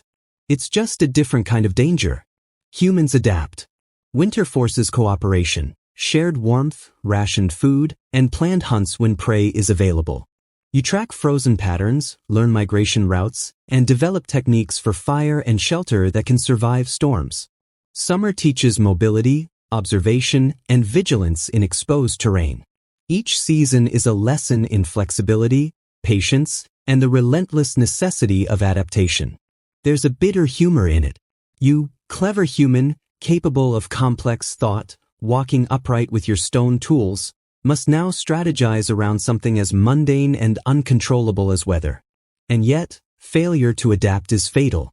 The Ice Age doesn't negotiate with intelligence. It rewards those who anticipate, endure, and adjust. You survive not because you're stronger than a mammoth, but because you can read the snow, the wind, and the sun. Seasonal threats also reinforce psychological strain. You never relax. Even in seemingly benign weather, subtle cues warn of hidden dangers. Snow drift, cloud cover, and temperature shifts become life or death information. Humans spend hours observing, interpreting, and planning, always aware that the Ice Age's calendar dictates survival as much as predators or terrain. Hunting, gathering, and even resting must be timed perfectly with the seasons. A careless miscalculation can mean starving through winter or stumbling into predators during exposed summer months. Every decision, where to travel, when to hunt, what to eat, is filtered through the lens of seasonal threat. Flexibility isn't optional. Survival demands it. By the end of each seasonal cycle, humans are hardened, observant, and slightly paranoid. You learn to respect both the living monsters and the climate itself. Winter chills, summer exposes, and every day offers a new challenge. The Ice Age teaches not just physical survival, but psychological resilience. Adapt, cooperate, and endure, or perish. The seasons are merciless, but they also shape the most enduring species of all, humans. So you walk, observe, and survive, knowing that each snowstorm or sun-blasted plain is another test. And somehow, despite the unrelenting cold, heat, and predators, humans endure. Not because life is fair, but because you have learned to bend with the seasons, anticipate danger, and keep moving, even when everything outside wants to see you fail. The Ice Age isn't just dangerous because of predators, it's a world dictated by seasons. Winter and summer bring unique hazards, each capable of ending life in seconds. Survival isn't constant. It's a perpetual negotiation with climate, temperature, and the cruel indifference of nature. Winter is merciless. Snow covers the plains, making travel slow, exhausting, and treacherous. Frostbite creeps silently into fingers, toes, and exposed skin. Rivers freeze but remain dangerous. Ice can give way underfoot, plunging you into near-fatal cold. Storms whip across the landscape, cutting visibility to nothing, scattering your firelight, and leaving you vulnerable to predators and starvation alike. The wind carries both scent and sound, alerting wolves, hyenas, and bears to your presence while chilling your body and your hope. Food becomes scarce. Mammoths and rhinos migrate or hide. Smaller prey burrows or freezes into concealment. Humans must plan, stockpile, and ration. Hunger gnaws at your stomach, slows your reflexes, and dulls your judgment. One misstep in winter, wrong move, wrong path, wrong choice, and you become yet another statistic in the unforgiving cold. Winter is not just a season, it's a predator, relentless and indifferent. Summer, though seemingly kinder, brings its own threats. Melting snow floods plains, creating treacherous terrain. Insects swarm, spreading disease. Predators are more active, their young hungry, their hunting skills sharp. And let's not forget the psychological burden. The brighter, longer days mean less cover for hiding and more exposure to the endless parade of monsters. You might think warmth is relief. Spoiler alert, it's not. It's just a different kind of danger. Humans adapt. Winter forces cooperation, shared warmth, rationed food, and planned hunts when prey is available. You track frozen patterns, learn migration routes, and develop techniques for fire and shelter that can survive storms. Summer teaches mobility, observation, and vigilance in exposed terrain. Each season is a lesson in flexibility, patience, and the relentless necessity of adaptation. There's a bitter humor in it. You, clever human, capable of complex thought, walking upright with your stone tools, must now strategize around something as mundane and uncontrollable as weather. And yet, failure to adapt is fatal. The Ice Age doesn't negotiate with intelligence. It rewards those who anticipate, endure, and adjust. You survive not because you're stronger than a mammoth, but because you can read the snow, the wind, and the sun. Seasonal threats also reinforce psychological strain. You never relax. Even in seemingly benign weather, subtle cues warn of hidden dangers. Snow drift, cloud cover, and temperature shifts become life or death information. Humans spend hours observing, interpreting, and planning, always aware that the Ice Age's calendar dictates survival as much as predators or terrain. Hunting, gathering, and even resting must be timed perfectly with the seasons. A careless miscalculation can mean starving through winter or stumbling into predators during exposed summer months. Every decision, where to travel, when to hunt, what to eat, is filtered through the lens of seasonal threat. Flexibility isn't optional. Survival demands it. By the end of each seasonal cycle, humans are hardened, observant, and slightly paranoid. You learn to respect both the living monsters and the climate itself. Winter chills, summer exposes, and every day offers a new challenge. The Ice Age teaches not just physical survival, but psychological resilience. Adapt, cooperate, and endure, or perish. The seasons are merciless, but they also shape the most enduring species of all, humans. So you walk, observe, and survive, knowing that each snowstorm or sun-blasted plain is another test. And somehow, despite the unrelenting cold, heat, and predators, humans endure. Not because life is fair, but because you have learned to bend with the seasons, anticipate danger, and keep moving, even when everything outside wants to see you fail. Hunting in the Ice Age isn't always about stalking silently or ambushing. Sometimes, it's about brute force coordination, forcing prey to move where you want it to go. Humans call this a prey drive. But for the animals, it's more like a terrifying, organized chaos. And for you, clever but fragile, it's equal parts strategy and madness. The principle is simple: herd the animal. Don't chase it directly, don't give it the chance to run unchecked. Instead, guide it, manipulate its path, and drive it toward a trap, cliff, or waiting group. Every movement must be synchronized. One hunter out of position, one misread signal, and the prey escapes, or worse, turns on you. Prey drives are teamwork at its most delicate and dangerous. Consider a mammoth, a giant, tusked, armored beast capable of crushing humans with a single step. You can't fight it head-on. But if you work together, surrounding it, cutting off escape routes, you can force it to move where you want. Predators are similar. Wolves and saber-tooths can be steered away from camps, driven into ambush zones, or distracted while humans attack. The principle is control through manipulation, which requires patience, observation, and nerves of steel. There's dark humor in this. Humans, small and absurd, wielding sticks, stones, and fire, directing beasts thousands of times larger and deadlier. You shout, gesture, and wave flames, hoping the creature moves according to plan instead of trampling you or escaping entirely. Success is improbable. Survival is not guaranteed. And yet, occasionally it works. And when it does, the sense of triumph is immense. You bend nature, momentarily, to your will. Timing is everything. The wind, snow, terrain, and herd behavior all factor into the plan. A misjudged step could alert prey too early, miscalculate speed, and the trap is useless. Prey drives are about precision as much as force, guiding nature with careful, collective pressure while maintaining just enough distance to avoid becoming the hunted yourself. It's exhausting, nerve-wracking, and terrifying.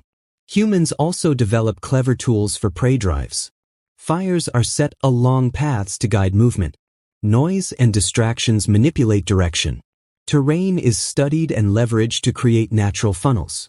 You become intimately familiar with every slope, depression, and obstacle because a single misstep in the plan can mean disaster. The Ice Age teaches that cleverness and observation can amplify small human bodies into surprisingly effective hunters. There's a psychological element as well. Prey drives demand coordination, communication, and trust. Panic by one individual can ruin the hunt. A split-second hesitation can allow a predator to escape or turn aggressive. Every human in the group must anticipate the reactions of both the animal and their companions. Stress is constant, but discipline is life-saving. By the end of a prey drive, whether successful or failed, humans are exhausted, tense, and alert. Success provides food, hides, and a temporary boost to confidence. Failure is a lesson. Even the best-laid plans are subject to the unpredictability of nature, the folly of humans, and the raw power of Ice Age creatures. Survival is never simple, and every hunt reminds you how small and fragile you truly are. Yet humans persist. Prey drives illustrate the species' defining quality, cooperation. Together, humans manipulate their environment, anticipate danger, and exploit the weaknesses of larger, stronger creatures. The Ice Age punishes mistakes swiftly, but careful observation, coordination, and patience can yield victory. The key is never underestimating the prey and never overestimating yourself. And so you continue, clever, vigilant, and slightly absurd, orchestrating chaos across frozen plains to survive another day. The monsters of the Ice Age are formidable, but together humans bend them, if only briefly, to the whims of ingenuity, courage, and sheer persistence. If there's one thing that separates humans from the monsters of the Ice Age, it's ingenuity. You are small, fragile, and absurdly vulnerable, but armed with tools, you become a species capable of surviving the impossible. Tools are more than objects. They are extensions of human cleverness, crafted to bend the world slightly in your favor. At first, tools are simple: sharpened stones, sturdy sticks, and bones repurposed as hammers or scrapers. A spear with a pointed stone tip allows distance in a fight with a predator. A club provides blunt force. Bones can be twisted into hooks, needles, or improvised weapons. Each item is modest, yet each is a lifeline. Small advantages in a world designed to kill you quickly become critical. Innovation grows through necessity. A failed hunt teaches adaptation. Broken tools lead to experimentation. Observation inspires new designs. Humans are endlessly creative, not because they want to be, but because survival demands it. You learn to read material, select the strongest wood, the sharpest stone, the most durable bone. You refine techniques and pass knowledge to others, slowly improving the odds of survival for the group. There's a dark humor here. Tiny humans, laughing quietly at the absurdity of wielding a stick against a giant mammoth, inventing tools with painstaking care, hoping that ingenuity will outweigh raw strength. And often it does. Clever use of fire, traps, and sharpened points turns an otherwise hopeless encounter into a narrow victory. Tools don't make you invincible, but they make you less snack-like. That's progress. Innovation isn't limited to hunting. Shelters are built with wood, hides, and ice to protect from predators and frost. Fires are refined to burn longer, smoke used to signal or repel. Clothing evolves from hides to sewn layers, insulating against cold and improving mobility. Even simple additions, a raised platform, a sharpened stake, a carefully placed pitfall, can mean life or death. The Ice Age rewards observation, creativity, and the willingness to experiment. Humans also invent strategies to amplify the effectiveness of tools. Groups coordinate. One human drives prey into a trap, another strikes with a spear, while a third monitors for predators. Tools and human cunning combine to multiply efficiency. You're still small, fragile, and slightly ridiculous, but your tools extend your reach, focus your efforts, and improve your odds. Without them, the Ice Age remains merciless. Psychologically, tools empower. Holding a sharpened spear or an improvised club gives a fleeting sense of control.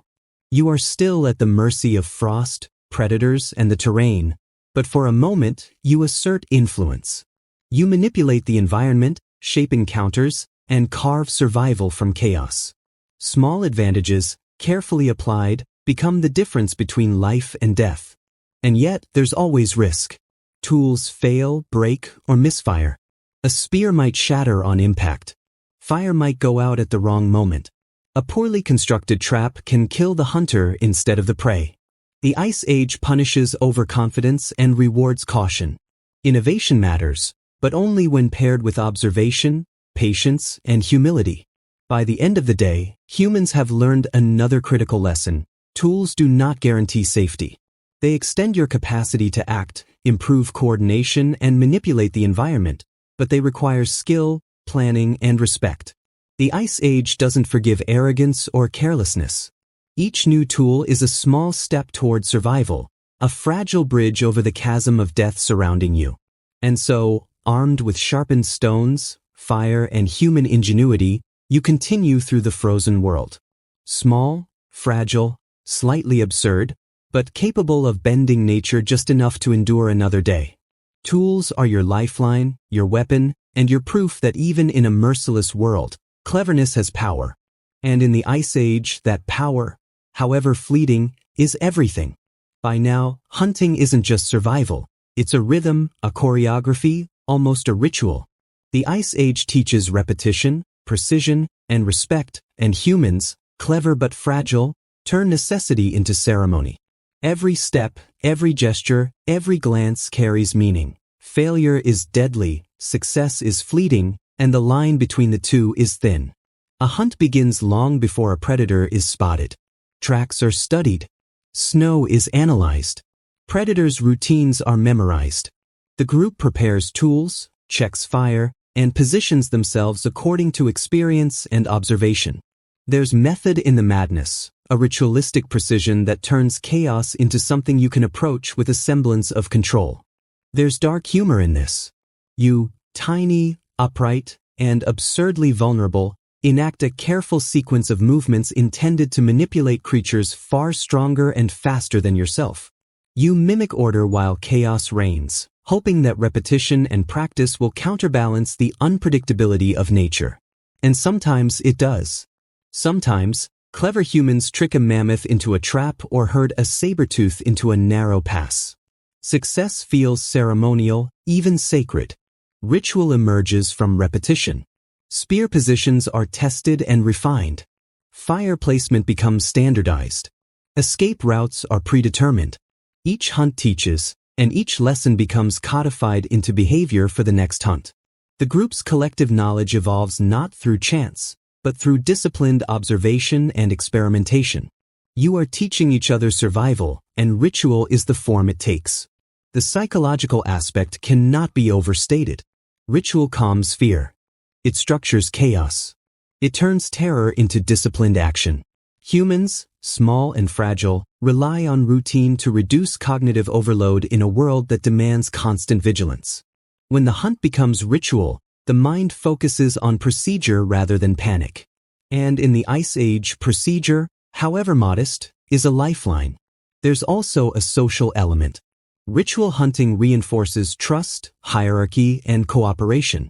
Each member knows their role. Mistakes are noticed, corrected, and incorporated into the group's collective memory. Observation is shared, skills are taught, and the hunt becomes as much about passing knowledge as securing food. Survival is communal, encoded into every movement, gesture, and signal. Predators remain unpredictable, of course. Saber-tooths, wolves, mammoths, they don't follow your rituals. And therein lies the dark humor. Humans invent structure and ceremony to manage chaos, yet chaos doesn't negotiate. Ritual doesn't guarantee success. It simply improves your odds, structures your fear, and allows humans to function effectively in a merciless environment. The sensory details reinforce the ritual. Snow crunches underfoot. Breath clouds in the cold air. Tools gleam in dim light. Fire smoke drifts across the landscape. Every sound, scent, and movement is observed, interpreted, and acted upon. The hunt is simultaneously terrifying, exhilarating, and meticulously choreographed. By the end of a ritualized hunt, humans are exhausted, alert, and momentarily triumphant. Food, hides, and tools are gained, but more importantly, knowledge and cohesion have increased. The hunt has become a teaching tool, a survival strategy, and a psychological anchor. Humans endure because they can systematize, ritualize, and adapt. And so, even as the Ice Age continues its relentless tests, hunting is no longer purely reactionary. It is deliberate, almost sacred in its repetition, a dance with monsters that defines human resilience. The ritual of the hunt doesn't guarantee safety, it guarantees preparation. And preparation, in a world designed to eat you, is everything. In the Ice Age, humans aren't just hunting monsters, they're studying them. Every mammoth, saber-tooth, or giant sloth is a moving lesson in survival. Observation becomes a crucial skill. You learn patterns, behaviors, and weaknesses because in this frozen world, knowledge is as valuable as a spear or a fire. Watching a mammoth herd is like attending a brutal, live-action lecture. You notice how they move, how the young cling to mothers, how bulls fight for dominance. You observe their feeding patterns, migration routes, and reaction to danger. Every nuance is cataloged in your mind. One wrong assumption can get you trampled. One correct insight might save your life or your dinner. Predators, too, are teachers in disguise. Saber-tooths are cunning, patient, and precise. Wolves and hyenas hunt in packs with coordination that rivals human strategies. By observing them, you learn timing, patience, and the importance of teamwork. Even in their deadly efficiency, predators demonstrate principles that humans can adopt, stalking silently, exploiting terrain, coordinating attacks. Ironically, survival often comes from imitating the monsters themselves. There's dark humor here, of course. You, fragile and upright, are taking notes on creatures designed to kill anything smaller than themselves. Your tools, your fire, and your tiny brain are nothing compared to their fangs, claws, and sheer bulk. And yet, somehow, humans extract lessons that allow them to survive where instinct alone would fail. Observation becomes your secret weapon. The Ice Age teaches that intelligence is cumulative. Every hunt, every encounter, every near-death experience is stored in memory, passed to others, and refined into practical knowledge.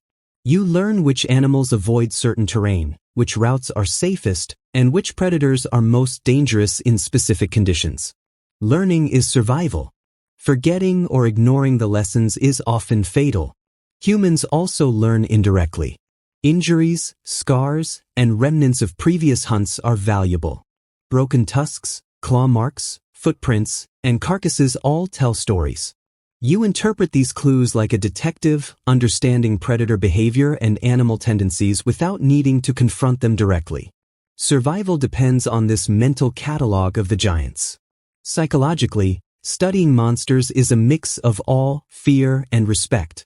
You recognize the threat they pose, yet fascination drives observation. Every detail matters. A saber-tooth's hunting technique, a mammoth's movement, a sloth's vulnerability. You internalize these patterns because forgetting them isn't just inconvenient, it's lethal. Knowledge and memory are armor as effective as fire or stone. There's also a social component. Experienced humans pass their insights to younger, less skilled members. Strategies, warning signs, and predator habits are shared around fires and in camps. Observation becomes communal knowledge, ensuring that survival isn't dependent on a single individual. The Ice Age reinforces both collective memory and social learning. By the end of each observation session, humans are slightly wiser, slightly more alert, and slightly more prepared. Giants of the Ice Age are not just threats. They are teachers, harsh instructors in a world without mercy. You learn patience, coordination, timing, and humility. Every encounter reinforces the precarious balance between human cleverness and monstrous power. And so, humans survive not merely by hunting or fighting, but by learning. Every giant, predator, or herbivore is an unwitting mentor, offering insights that extend your life. Observation, memory, and adaptation become tools as vital as spears, fire, or traps. You survive because you watch, because you remember, and because, even in a world designed to crush you, intelligence, however small, offers a fighting chance. Weather in the Ice Age isn't a casual inconvenience. It's a lethal force, as indifferent as a saber-tooth or short-faced bear. Snow, wind, and cold dictate survival. You, clever but fragile, learn quickly that adaptation isn't optional. The moment you underestimate the weather, it bites back with teeth far sharper than any predator. Blizzards arrive without warning, whipping snow into whiteout conditions. Visibility drops to zero, trails vanish, and landmarks become meaningless. Even the fittest, most alert human risks disorientation, frostbite, or starvation in minutes. The wind isn't just cold, it's a predator in disguise, cutting, numbing, and sapping energy. Every step through it is a negotiation between persistence and survival. Temperature swings are equally cruel. The day might offer a hint of warmth, only for the night to plummet below freezing. Ice forms on rivers and lakes, creating hidden hazards. Snowdrifts conceal dangers or impede movement. The Ice Age doesn't care about preparation. It punishes the careless and rewards the observant. Survival demands constant awareness and careful planning. There's dark humor here, naturally. You, upright and intelligent, armed with stone tools and fire, must navigate forces beyond comprehension or control. You strategize, observe, and adapt, only to be reminded that weather doesn't negotiate. Blizzards ignore cleverness, and frostbite has no respect for ingenuity. And yet, humans endure. Somehow, observation becomes critical.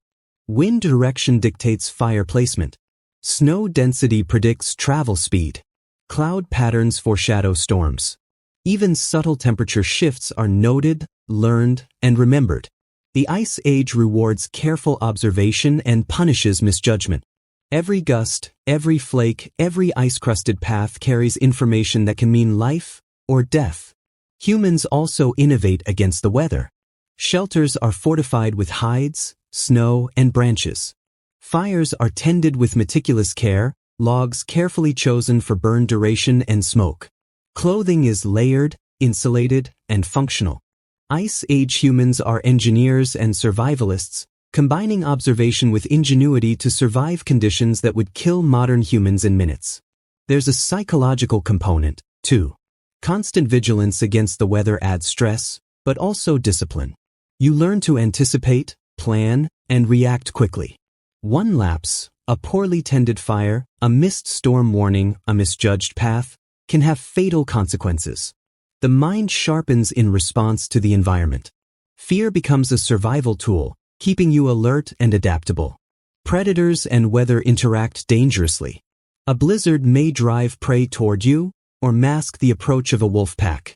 Ice can conceal the steps of a bear, or allow a mammoth to slip toward the unwary.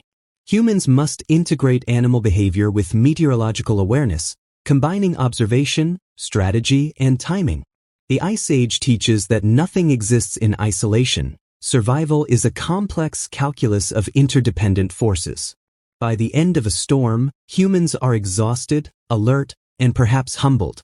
Ice Age weather teaches lessons that predators cannot: respect, patience, and the limits of human control.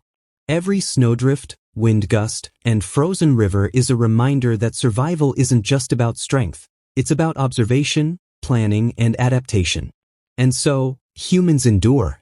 Not because the Ice Age is kind, or because monsters are predictable, but because intelligence, cooperation, and ingenuity allow a fragile species to navigate a world designed to crush them.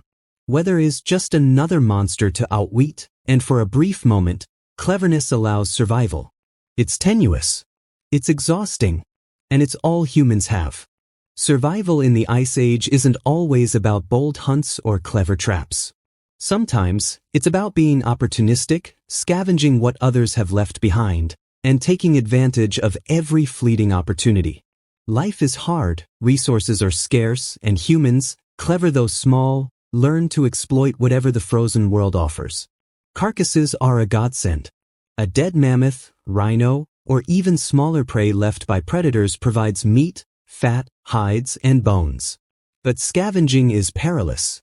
Predators often linger near their kills, waiting for competition or weakness. A human approaching such a bounty must balance hunger with caution, awareness with ambition. One wrong move, one careless step, and the meal becomes a trap, or worse, your tomb. There's dark humor in scavenging. You, intelligent and upright, scavenge from creatures far stronger, faster, and more lethal than yourself, hoping your timing and cleverness will keep you alive. You wait in the shadows, observe patterns, and strike at precisely the right moment, all while the original predator might still be nearby, and other scavengers, wolves, hyenas, even other humans, eye the same prize. Life is absurd. Life is terrifying. Life is sometimes stake. Opportunism extends beyond meat. Bones become tools, hides become clothing, and fat can fuel fires or preserve food. Humans quickly learn that nothing in the Ice Age goes to waste.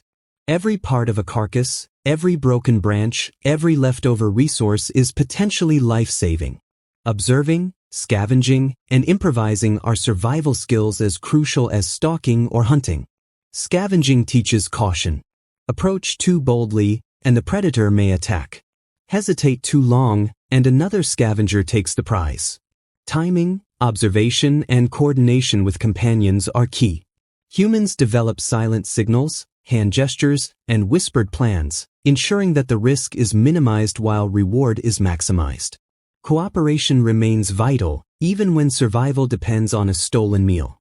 The Ice Age encourages opportunistic thinking beyond just carcasses. Fallen branches can become weapons, icy rivers can create shortcuts, and snowdrifts can conceal hiding spots. Humans learn to see potential in everything, to turn danger into advantage, and to exploit fleeting chances with precision. Small advantages accumulate, often tipping the balance between life and death. Psychologically, scavenging sharpens awareness and teaches humility. You quickly learn that the Ice Age is merciless. Strength doesn't guarantee safety, size doesn't guarantee dominance, and cleverness is only useful if applied judiciously. Every carcass, every opportunity, every moment requires calculation. Hunger sharpens instincts, but recklessness shortens life. There's a rhythm to scavenging. Observe first. Assess. Approach carefully. Withdraw if necessary. Strike when timing is right. Every action is measured, every decision weighted against risk. Survival isn't just about raw skill. It's about knowing when to act, when to retreat, and when to trust your senses over your impulses. By the end of a scavenging expedition, humans are hungry, alert, and sometimes triumphant. They gain food, resources, and experience. And in this act of opportunism, humans demonstrate an essential trait: adaptability. The Ice Age punishes rigidity. Those who can improvise, observe, and seize opportunities endure, however precariously. So you scavenge, you observe, and you survive, understanding that life is rarely predictable, resources are often contested, and cleverness, applied with caution, is sometimes the only thing standing between you and extinction. In the frozen, brutal world of the Ice Age, opportunism is more than a tactic. It's a lifeline. In the Ice Age, survival often depends on movement, yours and everyone else's. Animals migrate seasonally, following food, water, and climate patterns. Humans quickly learn that understanding these migrations isn't optional. It's the difference between starvation and sustenance, between life and death. Tracking begins long before prey is seen. You study snow patterns, broken branches, and faint tracks in the mud. Migration isn't random, it follows instinct, climate, and vegetation. A skilled tracker can predict where herds will be days or even weeks in advance. Observation, memory, and intuition become survival tools as vital as spears or fire. There's dark humor in this skill. You, clever and upright, rely on footprints, droppings, and broken twigs to follow creatures that could crush you without noticing. You spend hours interpreting subtle signs, calculating distances, estimating speed, and predicting behavior, all to catch a meal or avoid becoming one. It's tedious, exhausting, and terrifying, yet somehow effective. Tracking is both art and science. Snow provides clues, but it melts or drifts. Ice can obscure evidence or amplify sound that alerts predators or prey. Human trackers learn to interpret subtle differences, the depth of a hoofprint, the spacing between steps, or the angle of a broken branch. Every detail informs strategy, from ambush placement to camp location. Mistakes are costly. Observation is survival. Humans coordinate during migration tracking. Some follow directly, reading tracks, others move ahead, scouting for predators or traps. Signals, hand gestures, whistles, or simple markers communicate direction, distance, and risk. The group moves as one, blending observation with strategy. Every misstep can mean losing the herd or losing a life. Cooperation and trust are paramount. The Ice Age also teaches flexibility. Migration patterns shift with weather, predators, and resource availability. Humans must adapt constantly. One season, a herd follows a predictable path. The next, snowstorms, flooding, or predator activity changes everything. You learn to read the landscape, interpret signs, and adjust plans on the fly. Predictability is rare. Adaptation is life-saving. There's psychological pressure as well.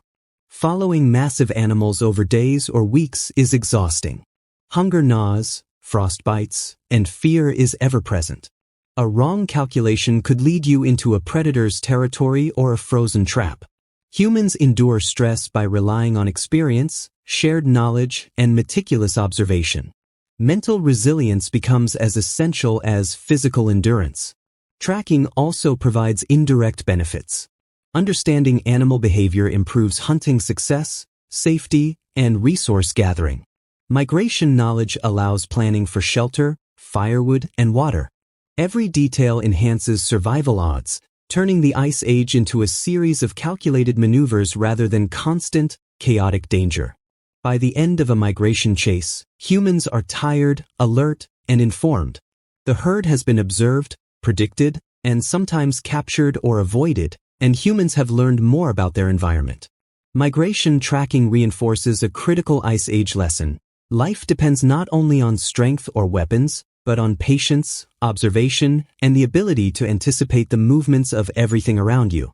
So you trudge through snow, interpret tracks, coordinate with companions, and survive another day, understanding that the patterns of giants, mammoths, rhinos, and even predators dictate much of human existence.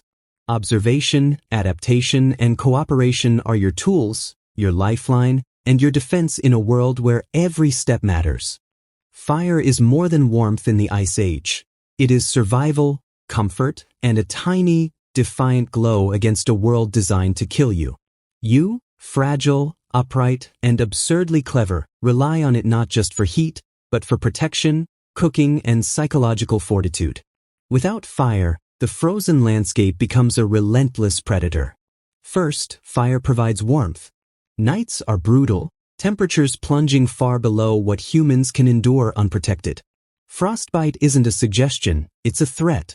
Fires allow you to extend activity into darkness, prevent limbs from freezing, and maintain enough energy to hunt, gather, and stay alert. Without it, you are a frozen statue waiting for nature's merciless hand. Fire also keeps predators at bay. Wolves, hyenas, and bears instinctively avoid flames. The flickering glow and smoke create a perimeter of safety, however temporary. Yet fire is fragile. Wind, snow, and rain can extinguish it in minutes, and a lapse in attention can turn safety into vulnerability. Handling fire requires constant vigilance, careful planning, and sometimes a healthy dose of luck. Cooking is another advantage. Raw meat is not only less nutritious but also riskier, carrying parasites or bacteria. Fire transforms it into edible, calorie-rich sustenance. Even hides and bones benefit, becoming more pliable for clothing, tools, or shelter construction. Fire is the ultimate amplifier of human ingenuity, turning the raw and dangerous into something usable, something that tips survival odds in your favor. There's dark humor here, naturally. You, clever human, rely on a flickering, temperamental flame to protect you from creatures far larger and stronger.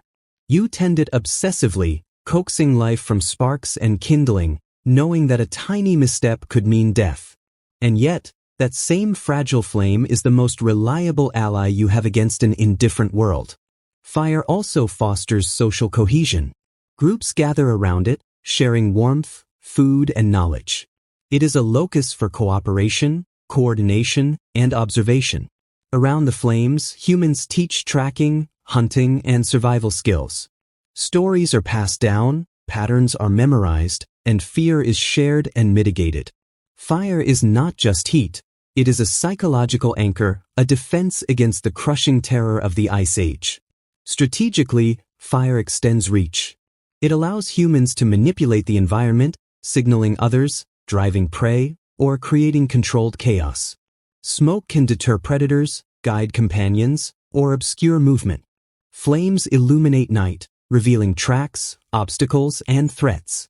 Fire turns a small, vulnerable group into something more formidable, if only temporarily. But dependence on fire also imposes challenges. Maintaining it requires fuel, skill, and attention. Ice, snow, and wet would complicate the task. Fires demand planning. Where to build them, how to protect them, and when to move on. Mismanagement can leave humans exposed, vulnerable, and very cold. In the Ice Age, mistakes are unforgiving. By the end of a day, fire is more than warmth. It is a symbol of survival. It amplifies human ingenuity, protects against predators, and strengthens community. It is fragile, temperamental, and utterly indispensable. Without it, humans are mere prey. With it, they extend life, comfort, and knowledge in a world designed to extinguish them at the first misstep. So you tend the fire, feed it with kindling, and sit close to its glow, understanding that survival depends not just on strength, cunning, or tools, but on your ability to manipulate and maintain the elemental force of fire. In the frozen expanse of the Ice Age, fire is your most powerful ally, a flickering lifeline against extinction.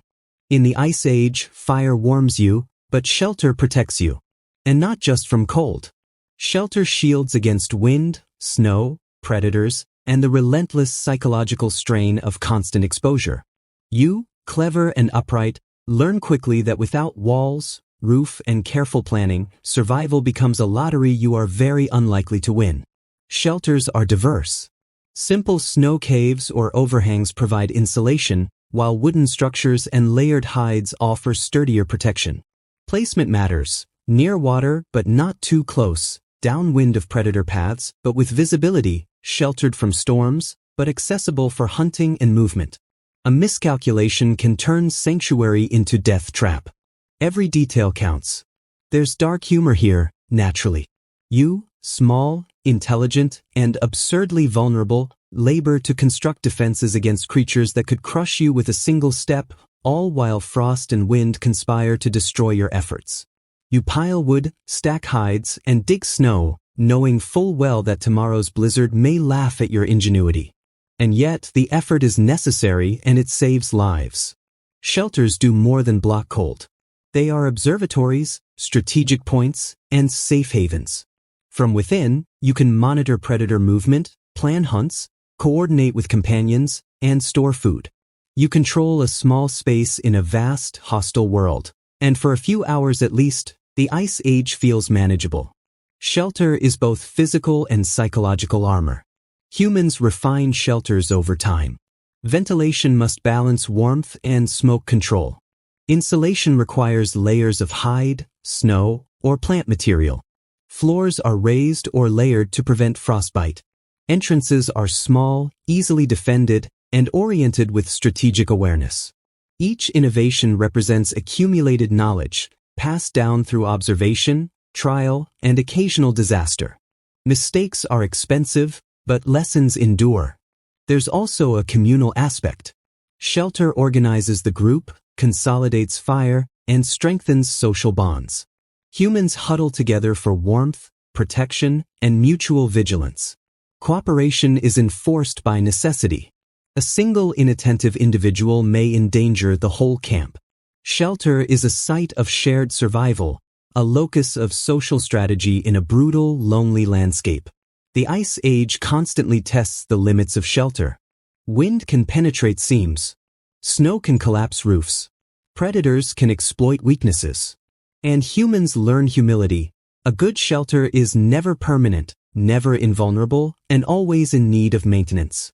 Vigilance, skill, and adaptation are required to keep it functioning, and every night spent inside is a reminder of both ingenuity and fragility. Psychologically, shelter offers more than protection. It provides the illusion of control. In a world where survival is uncertain, walls, roof, and warmth offer reassurance, a small domain where humans can rest, plan, and recover. Without it, fear dominates, sleep is shallow, and every shadow becomes a potential predator. Shelter restores just enough calm to survive another day. By the end of a long day, a functional shelter is both accomplishment and necessity. It embodies knowledge, cooperation, and careful planning. It reduces risk, conserves energy, and allows humans to endure in a world designed to crush the unprepared. Ice Age survival is as much about protecting your body and mind as it is about hunting, fire, or observation. So you gather materials, reinforce walls, and huddle inside, knowing that the small, carefully constructed space is a lifeline. Shelter, in the Ice Age, is a temporary fortress, a statement of human ingenuity, and a reminder that even in a world filled with monsters, fire, and frozen wastelands, humans can carve out spaces of safety, however fragile and fleeting. Survival in the Ice Age isn't a solo endeavor. You clever but small rely on others. Humans live, hunt, and endure in groups because cooperation transforms vulnerability into strength. Social structure becomes a survival tool, an invisible scaffold supporting every meal, every hunt, every night in the cold. Groups are organized informally, but with clear roles. Some hunt, some gather, some keep watch, and some tend fire and shelter. Leadership is fluid, often earned through skill and experience rather than force. A bad decision can cost lives instantly, so humans learn to respect competence over bravado. Hierarchies emerge naturally, subtle yet essential, dictated by who can survive, think, and teach. There's dark humor in this. You, upright, intelligent, and slightly absurd, navigate a social landscape as harsh as the frozen tundra. One clumsy or overconfident individual can ruin a hunt, alert a predator, or spoil a food supply. Cooperation isn't optional. It's the difference between life and death, and yet, humans often bicker, compete, and test one another. Social life is brutal but practical. Communication is key. Subtle signals, gestures, and vocalizations transmit warnings, coordinate hunts, and maintain group cohesion. Even nonverbal cues are critical. A glance, a shift in stance, a hand motion can mean the difference between success and disaster. Observation extends beyond the environment to companions because the Ice Age punishes mistakes, yours and theirs. Cooperation extends to care for the vulnerable. Young, injured, or elderly members are protected because losing them weakens the group. Strength is not just physical, it's collective. Knowledge, vigilance, and experience are shared, passed down through example, demonstration, and oral tradition. Teaching and learning are continuous, forming a network of survival that spans generations. Social cohesion also reduces psychological strain. Humans endure fear, hunger, and cold more effectively when they share the burden. Laughter, storytelling, and even mild sarcasm reinforce bonds, offering brief relief in an otherwise merciless world. Humor becomes a survival mechanism, a way to maintain morale when the Ice Age relentlessly demands focus, vigilance, and endurance. Conflict exists, of course. Competing for food, tools, or leadership creates tension. But social structure channels these conflicts, turning them into manageable risks rather than fatal errors. Rules emerge implicitly: respect skill, follow plan, support companions. Those who ignore social order risk isolation, vulnerability, or death. The Ice Age favors teamwork. Boys. There's also strategic advantage. Coordinated groups can drive prey, defend territory, and manipulate the environment more effectively than individuals. Fire, tools, and observation are amplified by collective action. Alone, a human is snack-sized. Together, humans manipulate terrain, herd animals, and control outcomes.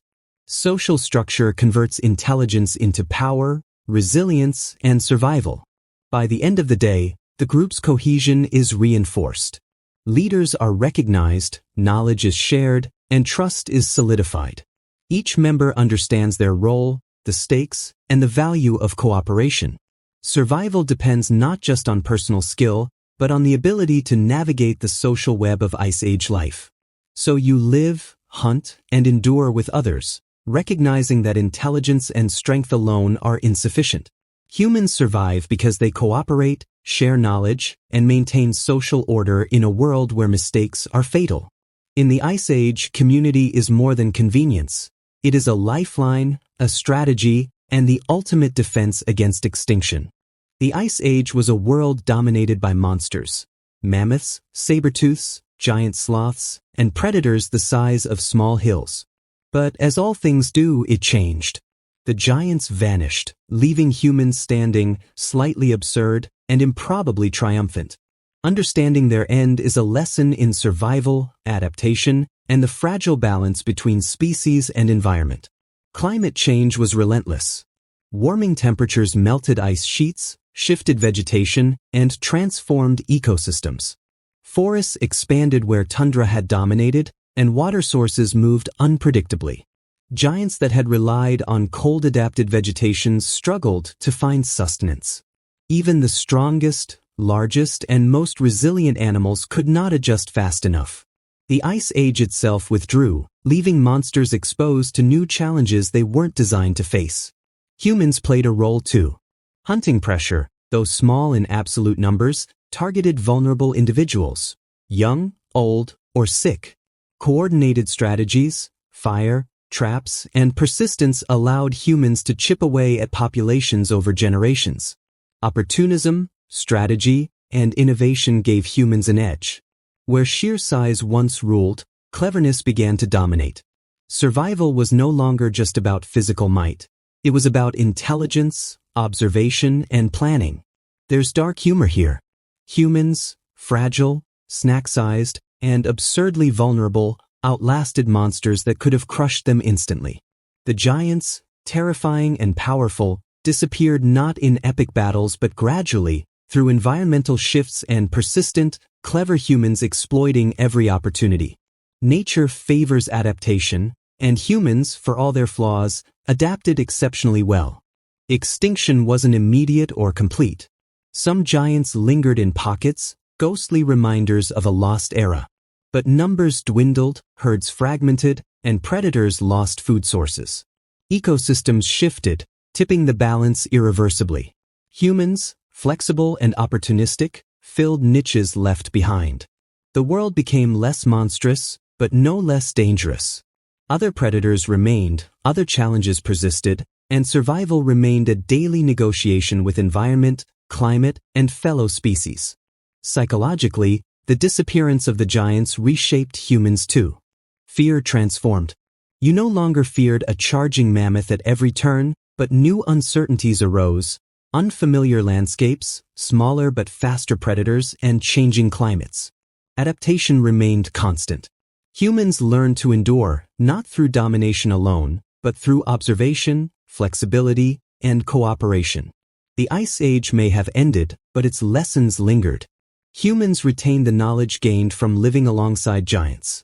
Tracking, hunting, scavenging, and observing predators became tools to navigate a world still wild and unforgiving. Fire, tools, shelter, and social cohesion, the strategies honed against monsters, became permanent features of human survival.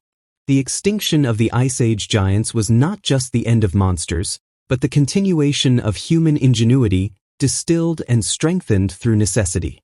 There's also a bittersweet edge. The giants end open space for humans, but it was a reminder of nature's impermanence. Life is fragile, powerful, and unpredictable. Survival depends not on sheer strength, but on flexibility, observation, and cooperation. Humans endure, yes, but only by remembering the lessons of creatures far larger and more fearsome than themselves. And so, the Ice Age monsters are gone. Saber-tooths, mammoths, giant sloths, they exist now only in memory, bones, and stories. But humans remain, shaped by fear, necessity, and countless trials in frozen landscapes. You clever, small, and slightly absurd, survive because you learned, adapted, and persevered. The giants fell, but their shadows, lessons in vigilance, strategy, and respect, continue to guide humans in a world that has always demanded everything and forgives nothing.